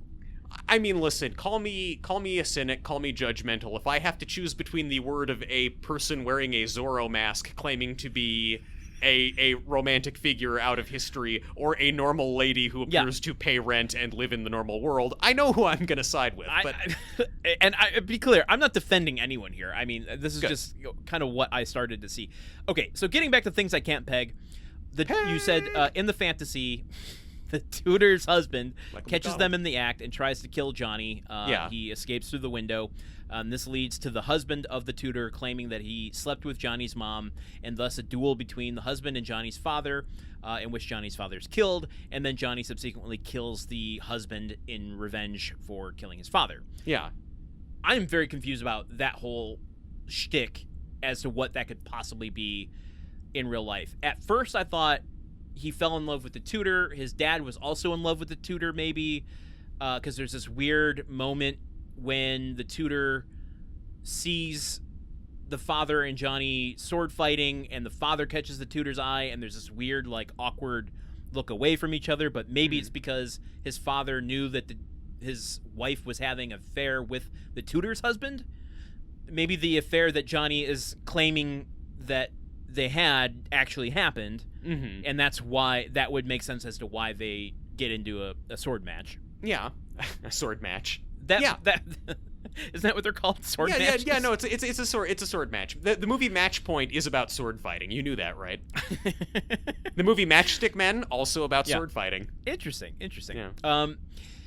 Okay, then in that same moment, and this could just be me spitballing here, but as I'm like looking at the inverse of like these moments, in his father's dying breath, on that sandy square of the town. Yeah, the Arrested Development Mexico town, yes. His father looks Johnny in the eye and says that he loves him and he'll always be his son. Oh.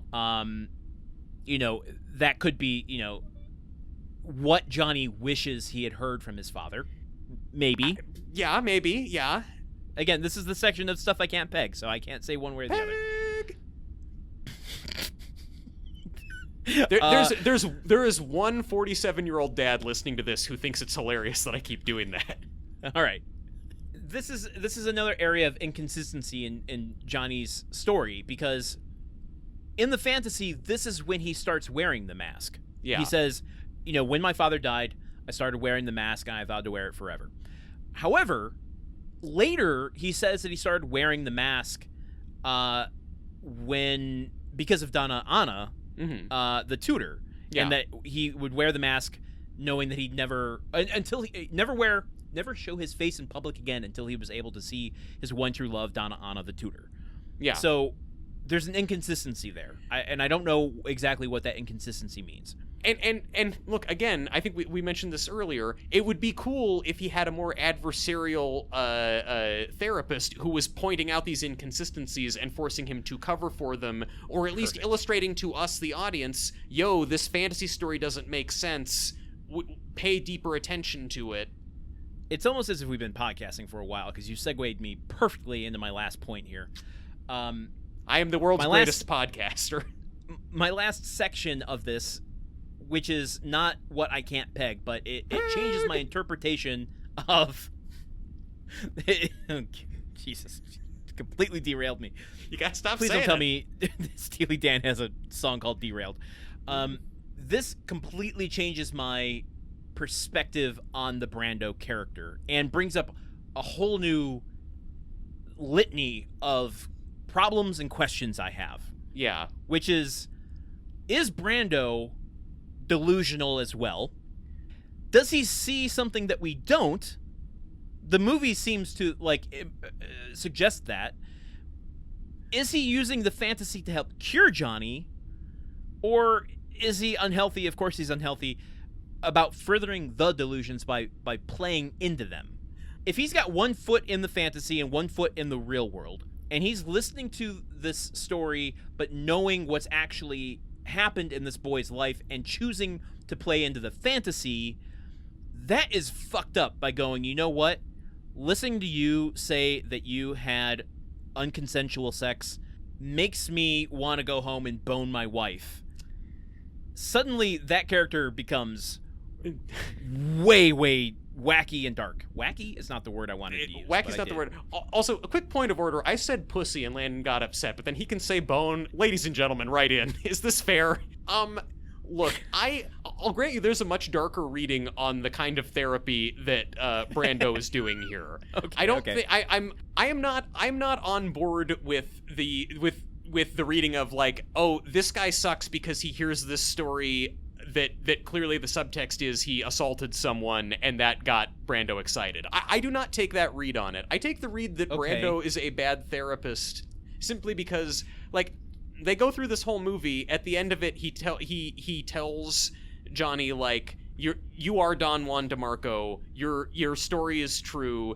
You need to take these pills, though. We get a scene with Don Juan DeMarco now behaving like a normal person, telling the story to the board at the hospital and the judge, like, yeah, I'm from Phoenix, my dad died in a car crash, my mom had some affairs, I fell in love with this pinup girl.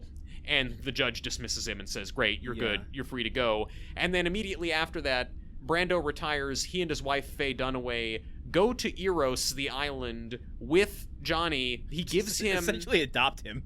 They basically adopt him, which that's a huge conflict of interest. They give him all of his old Don Juan DeMarco clothes back, so he starts dressing up like it again, and then they, like, set him loose on this island to go find his Doña Ana, but it's like, so wait, you just took the mentally ill kid, told him, yeah, keep living in your fantasies that I've been trying to cure you of, and then let him loose in a foreign country, and that's the end of the movie, and I'm supposed to be like, oh, this is great. You really helped someone here today.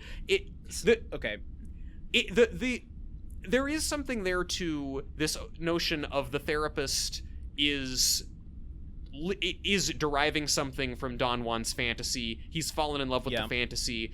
There's even a line in the movie where Don Juan is criticizing him, saying, like, you're being strangled by reality. You can't breathe without the light of my story or something. Is this a scenario where Brando's character at the end of his career as a therapist is just, like, completely broken down, and, like, I've had to listen to so many tragic stories that I need to live in a fantasy world of my own in order to continue living the rest of my life? Yeah, and that would be an interesting movie to see, and you could play the basic elements of this movie that we have here, play them for a darker drama, and you've got me. I mean, there's an interesting story about a kid who is basically his life is so depressing that he's created this elaborate delusion. He's institutionalized. His therapist is so dead inside that he falls in love with the delusion, and they form a sort of partnership that is fundamentally bad for both of them and destroys them, but they both get something they want out of it. That's really interesting. This movie Pre-order presents... your tickets for this Friday, folks. I mean, yes, then now you want to talk about a movie to get with a pizza. It's that dark thriller. You're chowing down on your Papa John's watching two men destroy one another. Although, truthfully, you could say that Weekend at Bernie's is also two men kind of destroying themselves. Yes, okay. But I just, like, this movie tells more or less a version of that story, but it tells it in this soft focus, and everything went great, and wants us to be happy about it, which is kind of... I'm not mad about it. I'm just sort of like, wow, that's a choice. That is hard to engage with. Let's bring the conversation here, which is the end of the film, where, Johnny Depp agrees to take the pills. Also, just a quick backtrack for half a second. There is a moment, as you mentioned early on, when he first arrives in the office. He pours the pills out in his hand. Asks Johnny Depp to take them. He says no, or he says, "I will if you will." We both, are clearly, wearing masks and living in a fantasy world. Is that indication that we're to take that Brando is also insane? I mean, it has kind of, in terms of an evasion from Don Juan, it's kind of like this. It's the equivalent of Donnie Darko going, "Why are you wearing that dumb rabbit suit?" and then the rabbit going, "Why are you wearing that dumb human suit?" It's just mind blowing. Okay. I'm 13 and this is deep. So, Johnny Depp finishes his story, and Brando says, "I believe you. You are Don Juan." Yeah. And so Johnny Depp goes, "If you believe me, I'll take the pills. I'll do the interview with the judge and tell them what they want to hear." And that's what happens. Yeah. Then the kind of wrap up of the film is Johnny Depp gets released. He's adopted, and Brando starts to, for real, live out his fantasy of being Don Octavio. Give me your read on that. Well, I mean, where's Brando? Where's Brando's mindset at the end of this movie? I know you're gonna make a Brando joke. Well, I don't know where his mindset is ever in this movie. Look, at the end of the movie, the kind of through line of this movie is that as he's doing the sessions, we're getting Brando going back to his wife, Faye Dunaway, and it's implied, or the movie wants us to think at first, that their marriage is very cold and passionless, and then he's bringing more passion into their life. They start, having sex more. He's taking her out to dinner at a nice restaurant. He's buying her jewelry. He's the Meryl Streep to her Tommy Lee Jones. It is really, like, the whole time I'm watching this, like, the first scene of them together at home, she is telling him a long story about trying to get the car fixed or something, and he's just clearly not listening. And she then says, like, "Where were you just now? You weren't listening to me. What's going on?" And I'm just thinking, like, I've seen a loveless marriage on camera. This is not it. Like, they clearly have affection for each other. She clearly, like, she finds him alluring and likes him. Like, they have a really good interplay. But anyway, like, so towards the end of the movie, towards the end of these sessions, there's this scene out in the backyard where they're talking about their eventual, like, how he wants to, like, go and travel with her now that he's going to be retired. And he's saying, like, "We need to be a flight of eagles," which... I love it. I love that. Feels like a Brando rewrote that line in the moment. Yes. Well, also when they're in bed and he says, like, "What happened to the celestial fires we used to have? We need to be a flight of eagles." Brando. It is a terrible Brando, but his performance is terrible in this movie, so I feel no duty to the dead man to do him right here. And he also says to Faye Dunaway in that same conversation, "I want to know what your hopes and dreams are that got lost along the way while I was thinking about myself." Yes. So the movie at the, like, him becoming Don Octavio or whatever at the end suggests to me, I don't know, I guess he's a guy who talks to his wife now, even though he seemed to talk to her before. He's a guy who, after being married for 32 years, decides to take an active interest in his wife's life. Well, here's what I don't understand. And maybe I'll just start asking some questions, and we'll pull this out together. Hello. Does Brando actually believe that Johnny Depp is Don Juan DeMarco? I think he does not believe that. Okay. I think that he has come to see the value in the fantasy, and he wants to believe the fantasy. That is astute. I called you astute earlier. I'm your metal. One might even say I'm steely. I think. Well, yeah, I think that is the arc the movie is trying to sell us, is that he is staid, and then he sees the value in fantasy, and now decides it's worth living in that world. Because Johnny Depp talks about, the reason that women find him irresistible is because he chooses to see the beauty in everything, or the magic in the world, and instead of just seeing things as they are. And I think the dark, gritty movie where two people destroy each other, the doctor-patient movie where they destroy each other, is the sequel to this, when they realize that you can't sustain the fantasy forever. Yeah. And then you're left with yourself and the comeuppance of what you've done in life. And one would hope that an eminent psychologist who's had an entire career would maybe have read ahead and seen where the story of unbridled fantasy ends, or even seen that completely immersing yourself in a fantasy world already led this guy to the brink of taking his own life. So maybe there's a lesson here about like a reasonable amount of fantasy to have in your life. Or was that incidental? Was he gonna, regardless of fantasy or not fantasy, be led to suicide or attention-seeking attempt? And the more interesting route being, well, do I want to be a sad boy, a delusional sad boy that, attempts suicide for attention, or do I want to be Don Juan, the greatest lover in the world, who's going to, take my life? I think he sees the romanticism in that. The other question I have, which starts to unravel everything that they're trying to do with this movie, is, how the fuck does Faye Dunaway feel at the end of this movie of Brando becoming Don Octavio?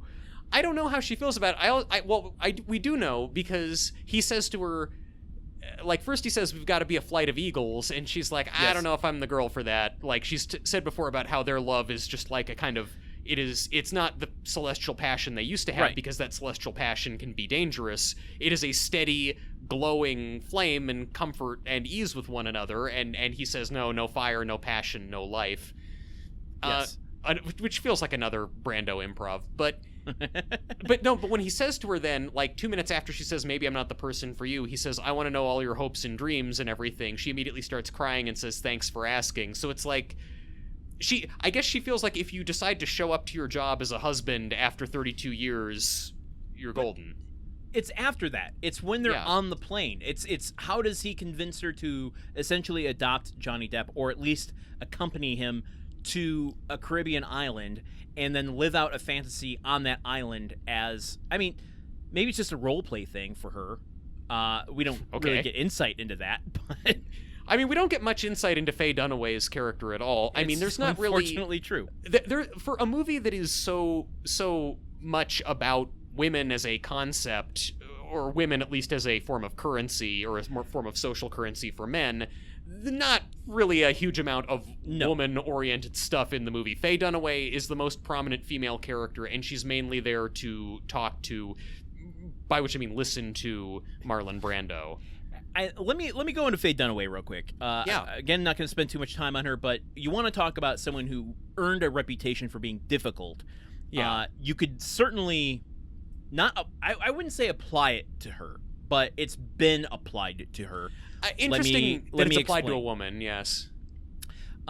She, like Brando, is an icon in and of herself. Bonnie and Clyde, Thomas Crown Affair, Chinatown, 3 Days of Condor, Network, and many more. Yep. The difficult reputation she received, whether she deserved it or not, came from the movie Mommy Dearest, TV movie where she played Joan Crawford. No more wire hangers. Goes insane. It's a whole thing. Yeah. She was immersed in that character, and being labeled as difficult essentially derailed her career. Yeah. As that caliber of actress. Yeah. Now I wonder. I would love a you must remember this on Faye Dunaway. Yeah. I think it's probably more likely that she is an incredible actress with incredible standards. doesn't suffer fools lightly, maybe. Do you think she memorizes her lines when she's hired to be in a movie? I don't know. I don't know her method. I didn't see an earpiece in her ear in this movie, but she did seem like she was improving just fine with Brando. Yeah, seemed to be having a good time. I tend to think people just wanted to put her in her place because she was like a very, outspoken, actress that demanded quality of her scripts and leading men, etc., etc. And unfortunately, case after case after case, I think she kind of aged out of what the Hollywood standards were. By Mommy Dearest, she was 40. Yeah. And that's kind of ancient for 1980, 81, 82. Yeah. But even though it kind of derailed her career, she didn't stop working. In the 1980s, she had 20 credits to her name.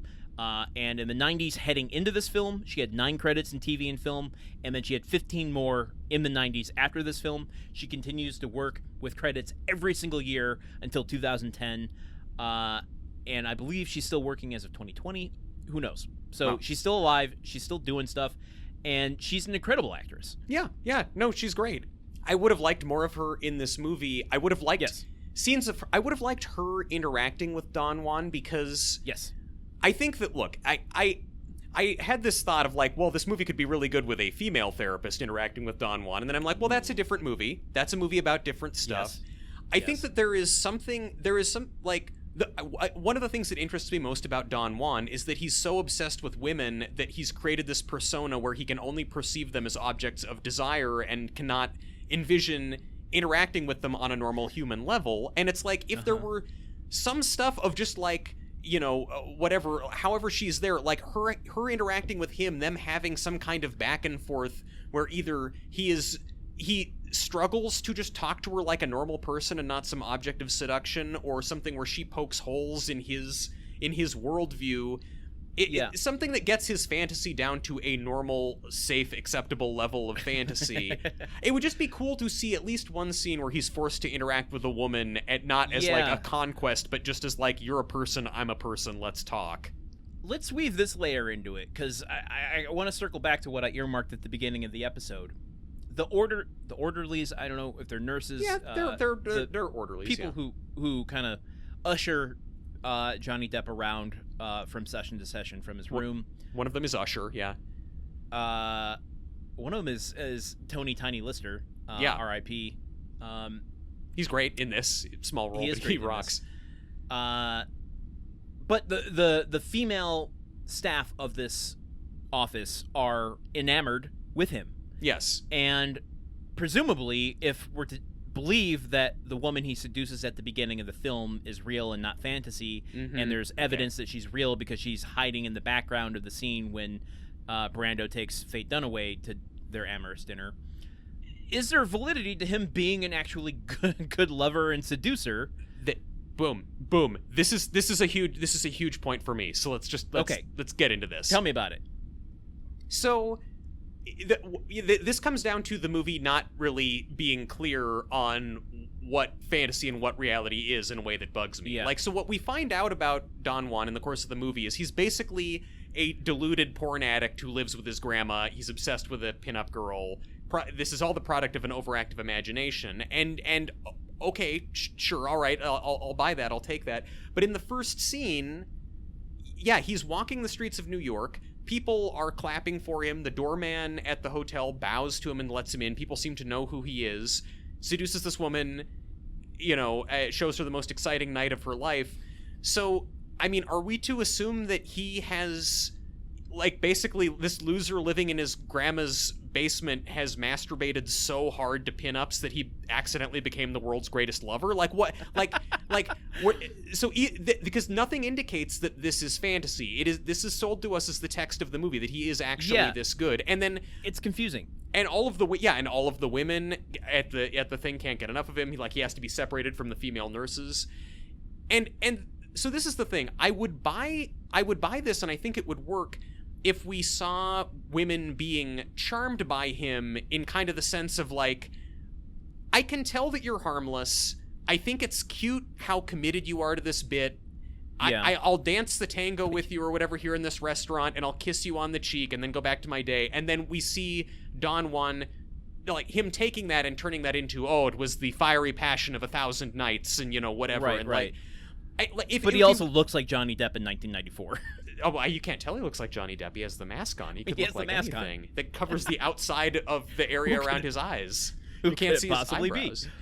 But so it would be one thing if it's like, yes, he has a certain magnetism in that women feel at ease around him and they think that he's kind of cute and like that the nurses all like him because he's sweet and he's like their little brother and there's a sweetness to him. But that's not what they're giving us here. So it's like I can't grasp, like, wait, so at which point after creating this fantasy did he actually become the greatest lover of all time? This guy who seemingly has never, like, to take the text of the movie, seemingly has never been close to a woman. So then how does this happen? Yes, I feel like this is like a problem with the script that wasn't quite worked out yet, and I could see it being greenlit and being like, well, if we cast Johnny Depp, some of that can be smoothed over. He can sell it. It feels not quite finished in its conception, which is because it doesn't work. It is confusing and it's bizarre. So it's like, hey, dude, come into my skyscraper. The foundation and the load-bearing supports are not quite finished, but you're probably fine. This needs some load-bearing hackers in it. Yes, they hack into Don Juan DeMarco's brain to make him the world's greatest lover. That's how he learns. I want to take this one step further in explaining the character, because we do get some insight into what Brando's notes are about him. And this also doesn't square with his buying into the fantasy bullshit. Because if he's writing, and this is text of the movie, we get these exact notes from Brando, and if he is taking these notes, he knows how dangerous it is to play into the fantasy. So he says that Don Juan DeMarco, Johnny DeMarco, probably has obsessive compulsive disorder with erotomaniac features.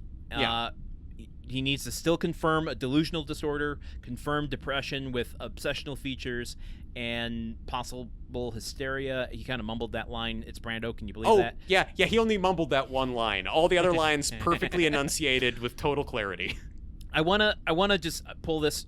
Granted, it's from Medical News Today. Who knows if you can trust any source on the internet anymore? But this is gonna be great. It says to inject bleach to get rid of your to get rid of your erotomania. So just a one sentence or two sentence definition of what erotomania is. It's an uncommon form of paranoid delusion. The affected person strongly believes that another individual is in love with him or her. This delusion develops and persists despite clear evidence to the contrary. Mm-hmm. The condition is rare, often affects women more than men. So that doesn't square with him actually being endearing to the world around him and being a good lover. And that starts to feel like an odd choice to go with both in this film. Like, is he a weird, stalkery, young man with many, many deeply rooted problems, or is he able to socialize and hook into this one? Like, is he a savant with this one particular thing and is able to do it? Is he like just sexually compulsed rather than delusional about it? Yeah. I think a lot about Johnny Depp's performance in this movie in the context of his performance in Benny and June, where he also plays a very eccentric person with some mental health troubles. But in that movie, and I mean, there's a lot of darkness to that movie. I mean, it's about people struggling with real stuff, and whose parents have been dead, and kind of like finding family and putting together something in the world. And there's something about that role just works better, and that performance works better, because I can kind of see with his character in Benny and June, I'm remembering him as Benny, right?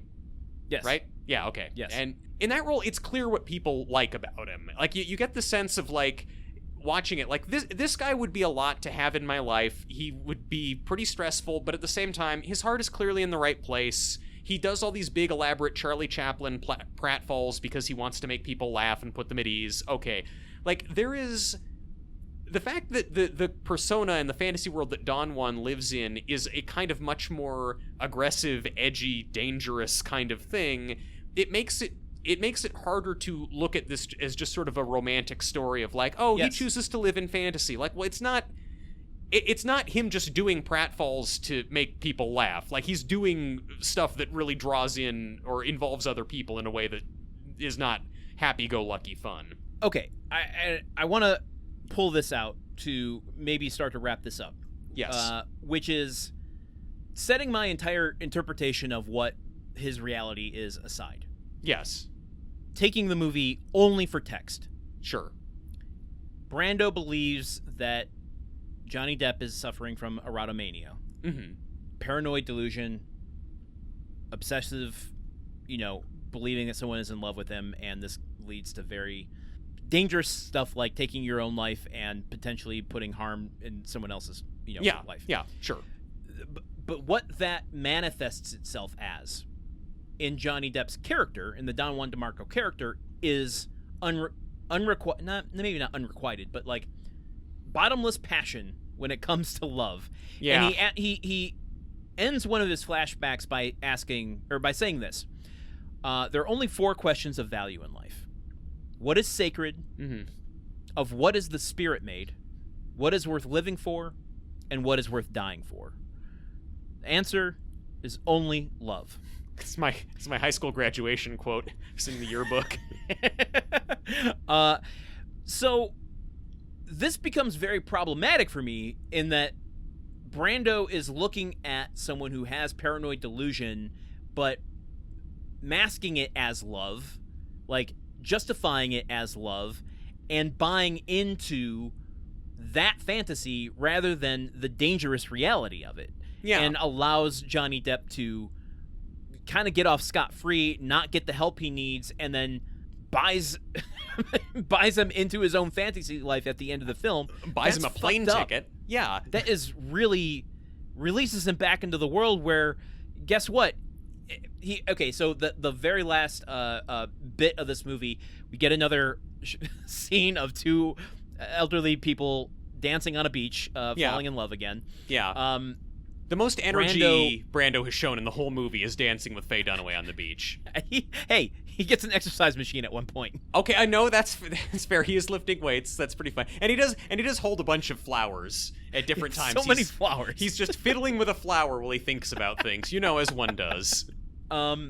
There's a point at which Johnny Depp's VO, which has been through the whole movie, stops, Mm-hmm. and Brando's VO begins, kind of suggesting to us, the audience, that the fantasy has been passed from one person to another. It's when Brando starts calling himself Don Octavio, and he says, "How do we end our fable?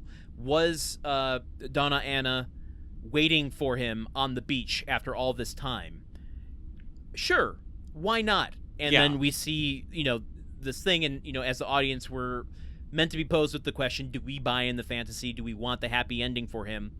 And then he says, one thing I could say for certain is, yes, it might have, I can't remember the exact line, something, but one thing I could say for sure is that the fantasy was contagious. Yes. And leading us to believe that now Brando is suffering from erotomania and obsessive delusional disorders. Yeah. What? I don't fully understand how this movie's trying to wrap up its mission statements. Yeah. I agree with you. I mean, I think the quote is that he had I think that his final diagnosis is that he has a severe case of romanticism, and that is contagious. Like, that's, so it's like he suspects that it's the erotomania up front, but then in the end, I don't think that romanticism is in the DMR. Is that what you call it? The DSR? The DSM. You would have gotten there eventually. It's just 3 letters. Some acronyms, yeah.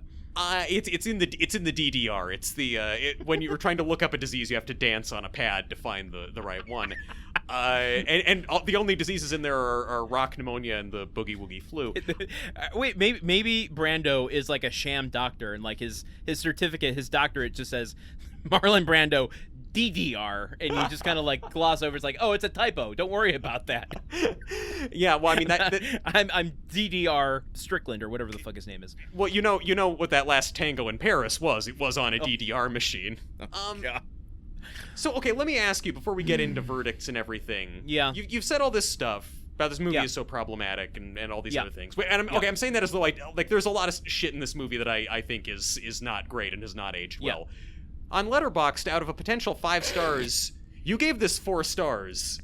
You gave this 4 stars. I gave it 1 star, and I wrote some goofy quips, and you wrote 4 stars and talked about the pizza. So why? Okay.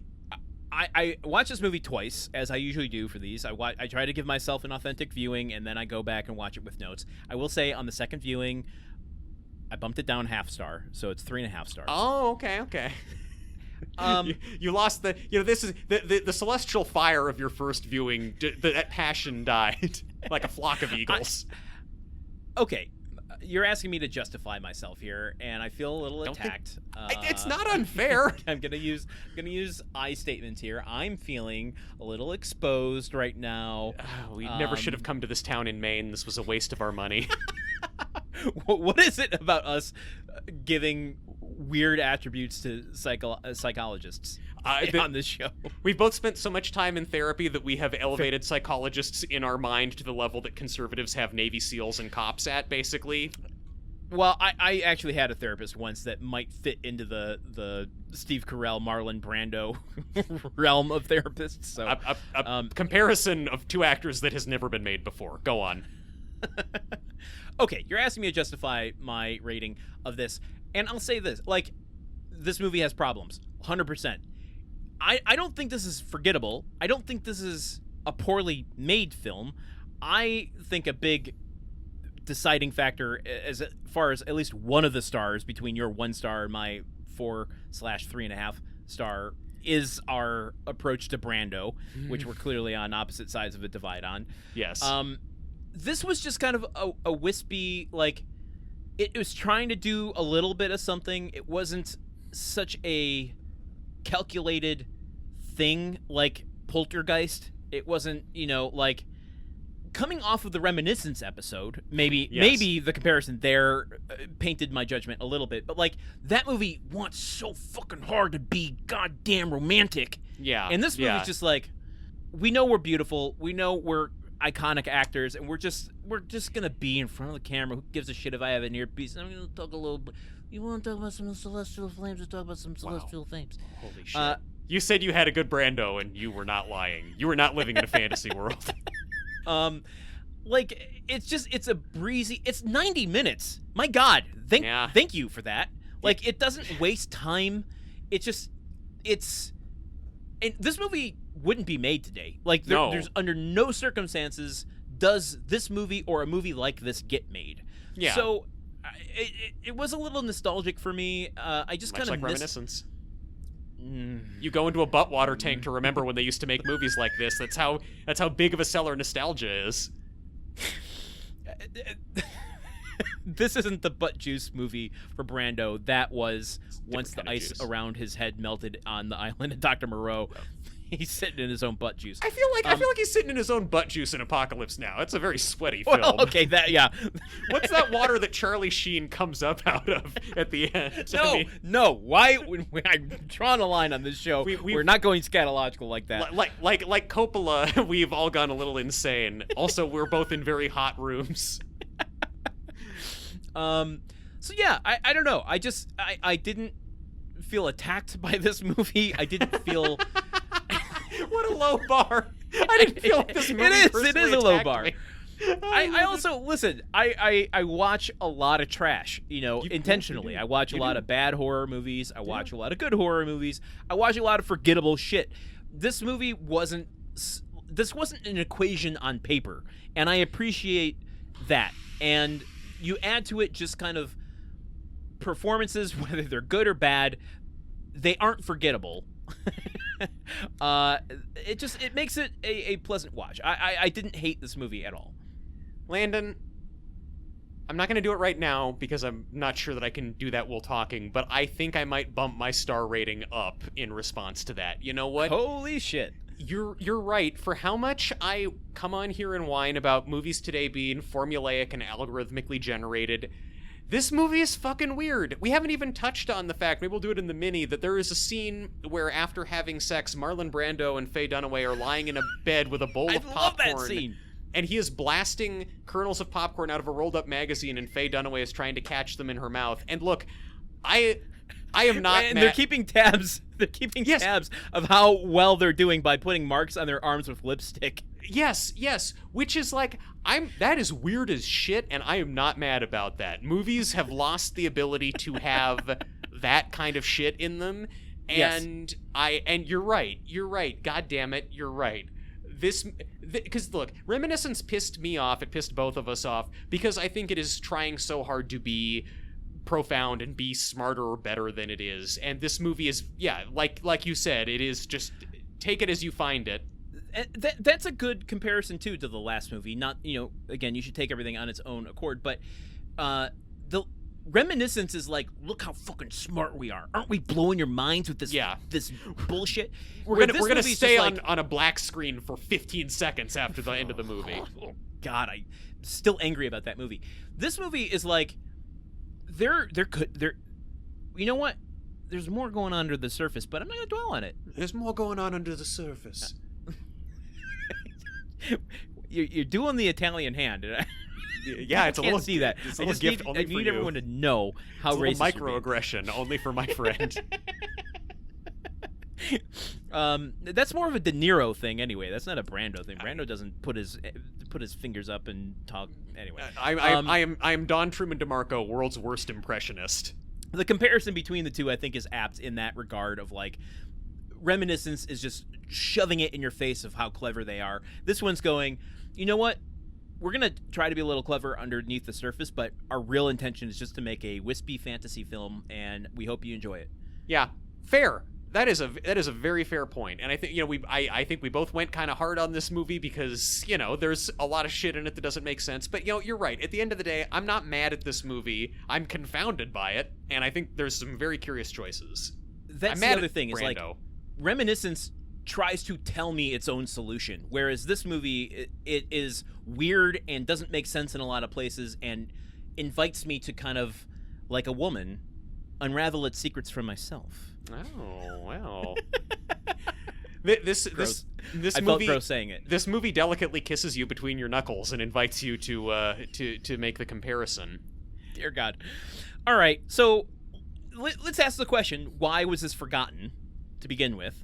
Well, for me, I mean, look, I can't speak to what happened in the 10 years between when this movie was released and 2004. Like, why it didn't hit bigger. I mean, like, probably just, I don't know, it's just a weird little indie movie, and I think it didn't really click for people, and there's other better Johnny Depp performances out there, and also I think that Brando's performance makes it pretty off-putting, which is why it didn't stick for people at the time.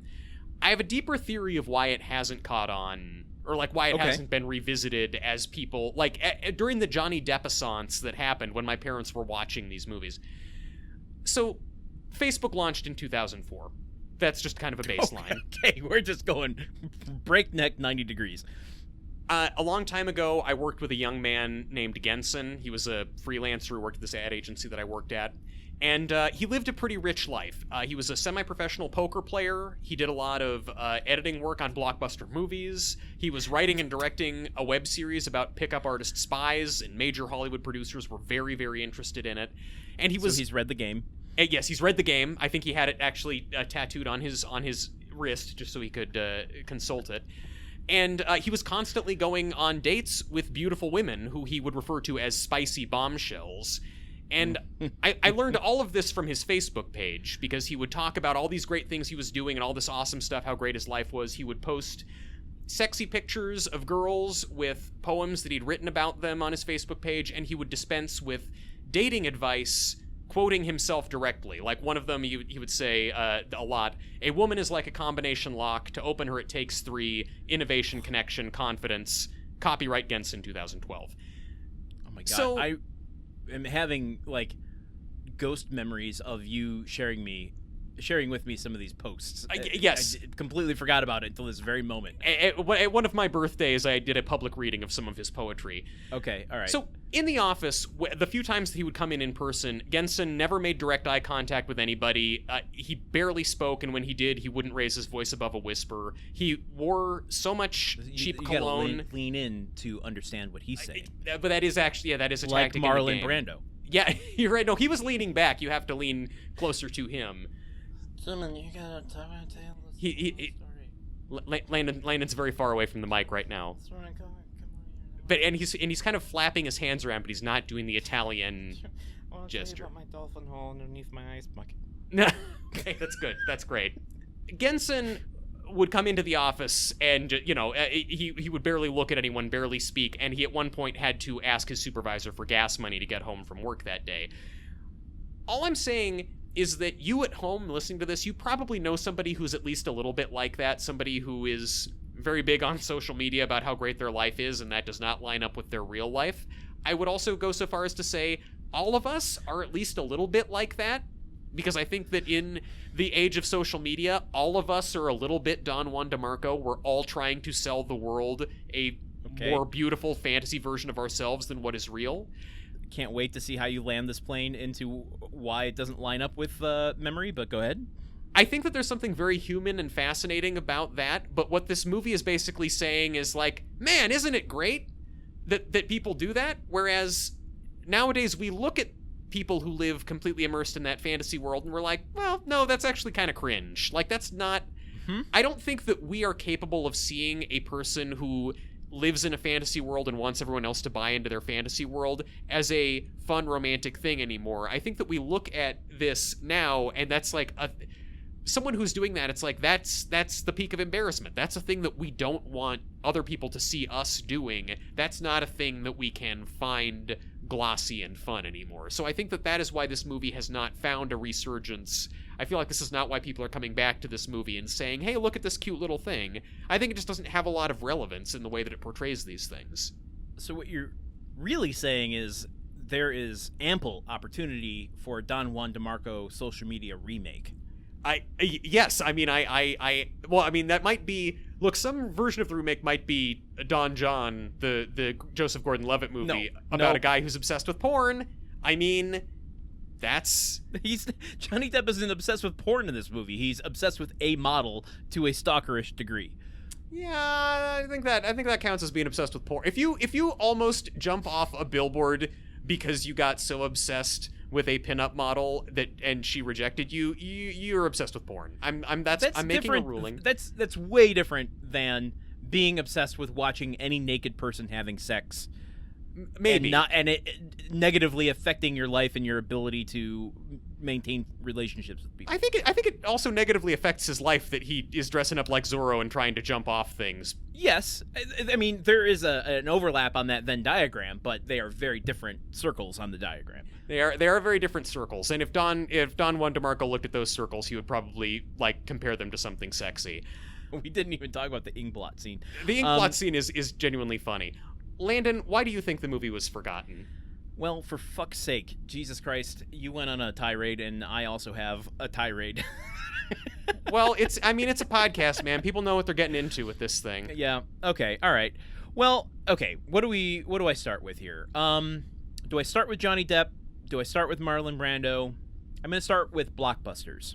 Okay. I think that this was practically forgotten. I mean, the practical reason why it was forgotten is that this was at the sea change of marketing blockbusters and what people's expectations of going to the movies are. Very early in this process. Nowadays it's taken its final form as a movie has to be about superheroes or $300 million endeavors to get people in the seats. Sure. But you have a $25 million movie being released to 1,100 theaters, putting it up against, big thrillers like Outbreak, big action movies like Bad Boys.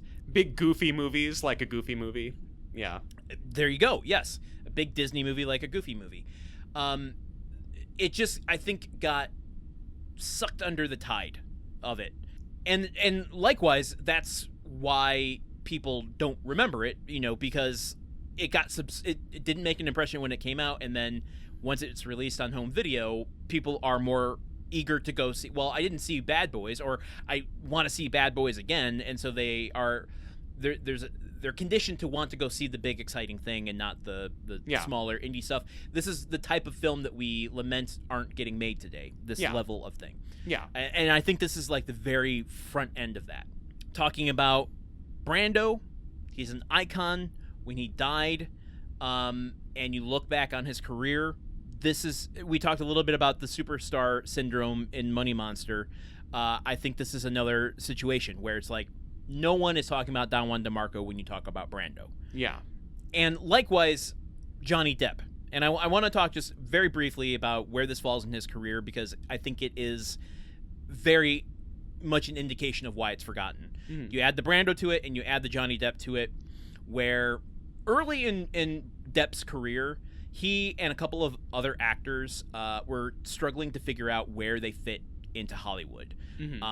They created their own little alt scene. You had Keanu Reeves, you had River Phoenix, Crispin Glover, Lily Taylor, Charlie Sheen to a degree. And I think they saw other actors of their generation like the Brat Pack and actively said, I don't want anything to fucking do with that. I see how that is pigeonholing their career. Go watch the documentary by Andrew McCarthy, get a little insight into that. Yeah, unpack that, if you will.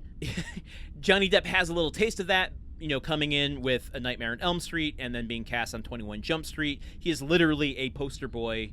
And so he and the other actors avoided doing a lot of pop movies, and they were desperate to prove themselves as capital A actors. And so they chose offbeat roles, and to not be able to pigeonhole them. So this movie is coming after Edward Scissorhands, What's Eating Gilbert Grape, Benny and June, as you mentioned. All of these kind of weird roles, especially Edward Scissorhands, which has no proxy in cinema, except maybe like weird horror films from the 40s that have been forgotten. Yeah. And then from 94 to 97, his career transitions into the Johnny Depp that we know and love. He does Ed Wood, he does Dead Man, he does Nick of Time, he does Donnie Brasco, and we know what's happened to his career since then. It's been a lot of weird makeup and voices. Yep. Yeah, a lot of Tim Burton collabs. He got a little too Tim Burtoned, for sure. Yeah. And so, like, this falls in a weird place where it's not, like, early Depp, and it's not the Depp that we know and some of us love. Maybe also Jack Sparrow looks so much similar to Don Juan that, like, even if you were to recall the image of Don Juan in your head, it would sort of immediately morph into Jack Sparrow. Yeah, this all feels kind of like stuff that would happen to Jack Sparrow, maybe in a edgier Pirates movie, but he would do all of this. Are all of the Pirates movies actually the fantasy of Johnny DeMarco? Yeah, it's after his eminent therapist lets him loose in a foreign country with full access to his delusions and no guardrails. His fantasies get even crazier. Bill Nighy is there looking like a fish. The next Pirates movie is going to have like an M. Night Shyamalan twist where at the end of it you see it's taking place in like modern day and the ghost of Brando's on the beach and yeah, exactly. Anyway. He's there in, he's playing in his bathtub with the Lego boats the whole time, and Faye Dunaway is like, why did you let him move in with us? We were gonna be a flight of eagles. That's why I think this movie is forgotten. It just is I don't know. It's not a bad movie in my estimation. It's just it falls in an awkward place both culturally and in the careers of everyone involved. This is true. I think that's probably a more cogent description of why it was forgotten than mine. So, well, then let's, because I still, after all of this, don't know how you're going to fall on the question of whether or not we should send this back to modern memory. What is your verdict? My verdict is we should forget this movie. We should leave it forgotten. I agree that it is a weird little oddity, and it is the type of movie that is not made anymore. And it's fun to see a sexy 90s movie that is sexy in the way that it is. I just think there's for a lot of the reasons that I articulated about how just aspects of this movie that just don't resonate as well anymore, don't age as well anymore. Also, it's like, as someone who doesn't have a lot of experience with Marlon Brando, I kind of regret watching this movie, and so, 1/4 of the Brando performances I've seen have been film-ruining trash, as far as I'm concerned. So, I don't know. I say let's not remember this. That's my vote. What's yours? I'm gonna say we send this back. There you go, man. A split decision. You sent Barnyard back, so I feel like I get... I get my weird one that I get to send back. I did, didn't I? Sorry. I'm not gonna lie. This was kind of a pleasure to watch a pre-Jack Sparrow Johnny Depp. He's all about that. Before he went complete weirdo, I can't ever act. Before he went real Don Juan and can never show his actual face on screen again. Before, I guess, as you said earlier, he got Tim Burtoned. Before that, even though this comes after. Ed Scissorhands. I'm on short name basis with him. Oh, please, Edward Scissorhands is my father. Call me Ed. I know Brando. Again, this is where we split. But Brando being at the height of his "don't give a shit" phase is just kind of silly and weird, and you hate it. I don't respect him for it, but it's no one else could pull that off, and I'm like, yeah, okay, I'll give it to you. No, so. One other person could pull this off were it not for the fact that he was dead at the time. 2 words, Orson Welles, baby. I would totally love checked out Orson Welles in this role. Oh, chef's kisses. So good. Yeah. And another actor who I say this as a very heavy person, ballooned up in his weight later in age. He would bring a certain gravitas to the eminent psychologist, and I think he would enunciate his words better and maybe learn his lines. I was just going to say, the only big difference between Brando and Orson Welles at this age is that Brando has become more mumbly, and Orson Welles is known for his, enunciation and diction. Yes, exactly. Yes. Yes. Okay, so, yeah. There's a French champagne called Don Juan DeMarco. Your Orson Welles sounds oddly like your Frasier. Well, I think again you're slowly unfolding the secrets of the world's worst impressionist. I think with Brando in his don't give a shit phase, if harnessed right, you can get kind of a breezy, charming performance like this. Yeah, I call it charming. I realize we diverge on that. That's fine. If you let it go full unhinged, then you get something like The Island of Dr. Moreau, where it's none of this fucking matters. we are on an island. We are held hostage. We can't leave. It's hot as shit. Get me a mini-me to make this movie at least somewhat memorable. Yes.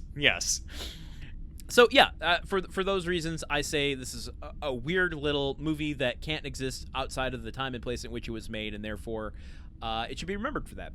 Well, hey, you know what, man? I don't begrudge you for having a different opinion on this matter. I'm glad we could talk about this using I statements, and also, I feel like I came over to your side. I'm gonna bump up my rating by a full star probably. This is now a 2 for me instead of a 1. It's a 100% increase in stars. If you go back and listen to this episode very carefully, I've been weaving a darker story about my own life all throughout it. Yes, yeah, you know what, and the podcasters who podcast about our show are going to find us very problematic, because honestly, 30 years from now, it's going to be back then the movie Memory Machine guys, they thought that 2 dudes having a podcast was just a funny thing, and we now know how dark it is, and all of the podcasters were sent to space jail for their crimes. We can't laugh about this stuff anymore. All right, let's end this episode and tell everyone we'll see them next week. Oh, okay, we'll see you next week, everybody. For Landen Solano, I've been Truman Caps. For Truman Caps, I've been Landen Solano. Bye-bye! Whoa! Movie Memory Machine is part of the Gruntwork Podcast Network. Join our Patreon at patreon.com/gruntworkpodcast to keep the machine running. Theme song by Porky's Groove Machine. Rate us on Apple Podcasts or wherever you listen. For more information on today's show, visit MovieMemoryMachine.com.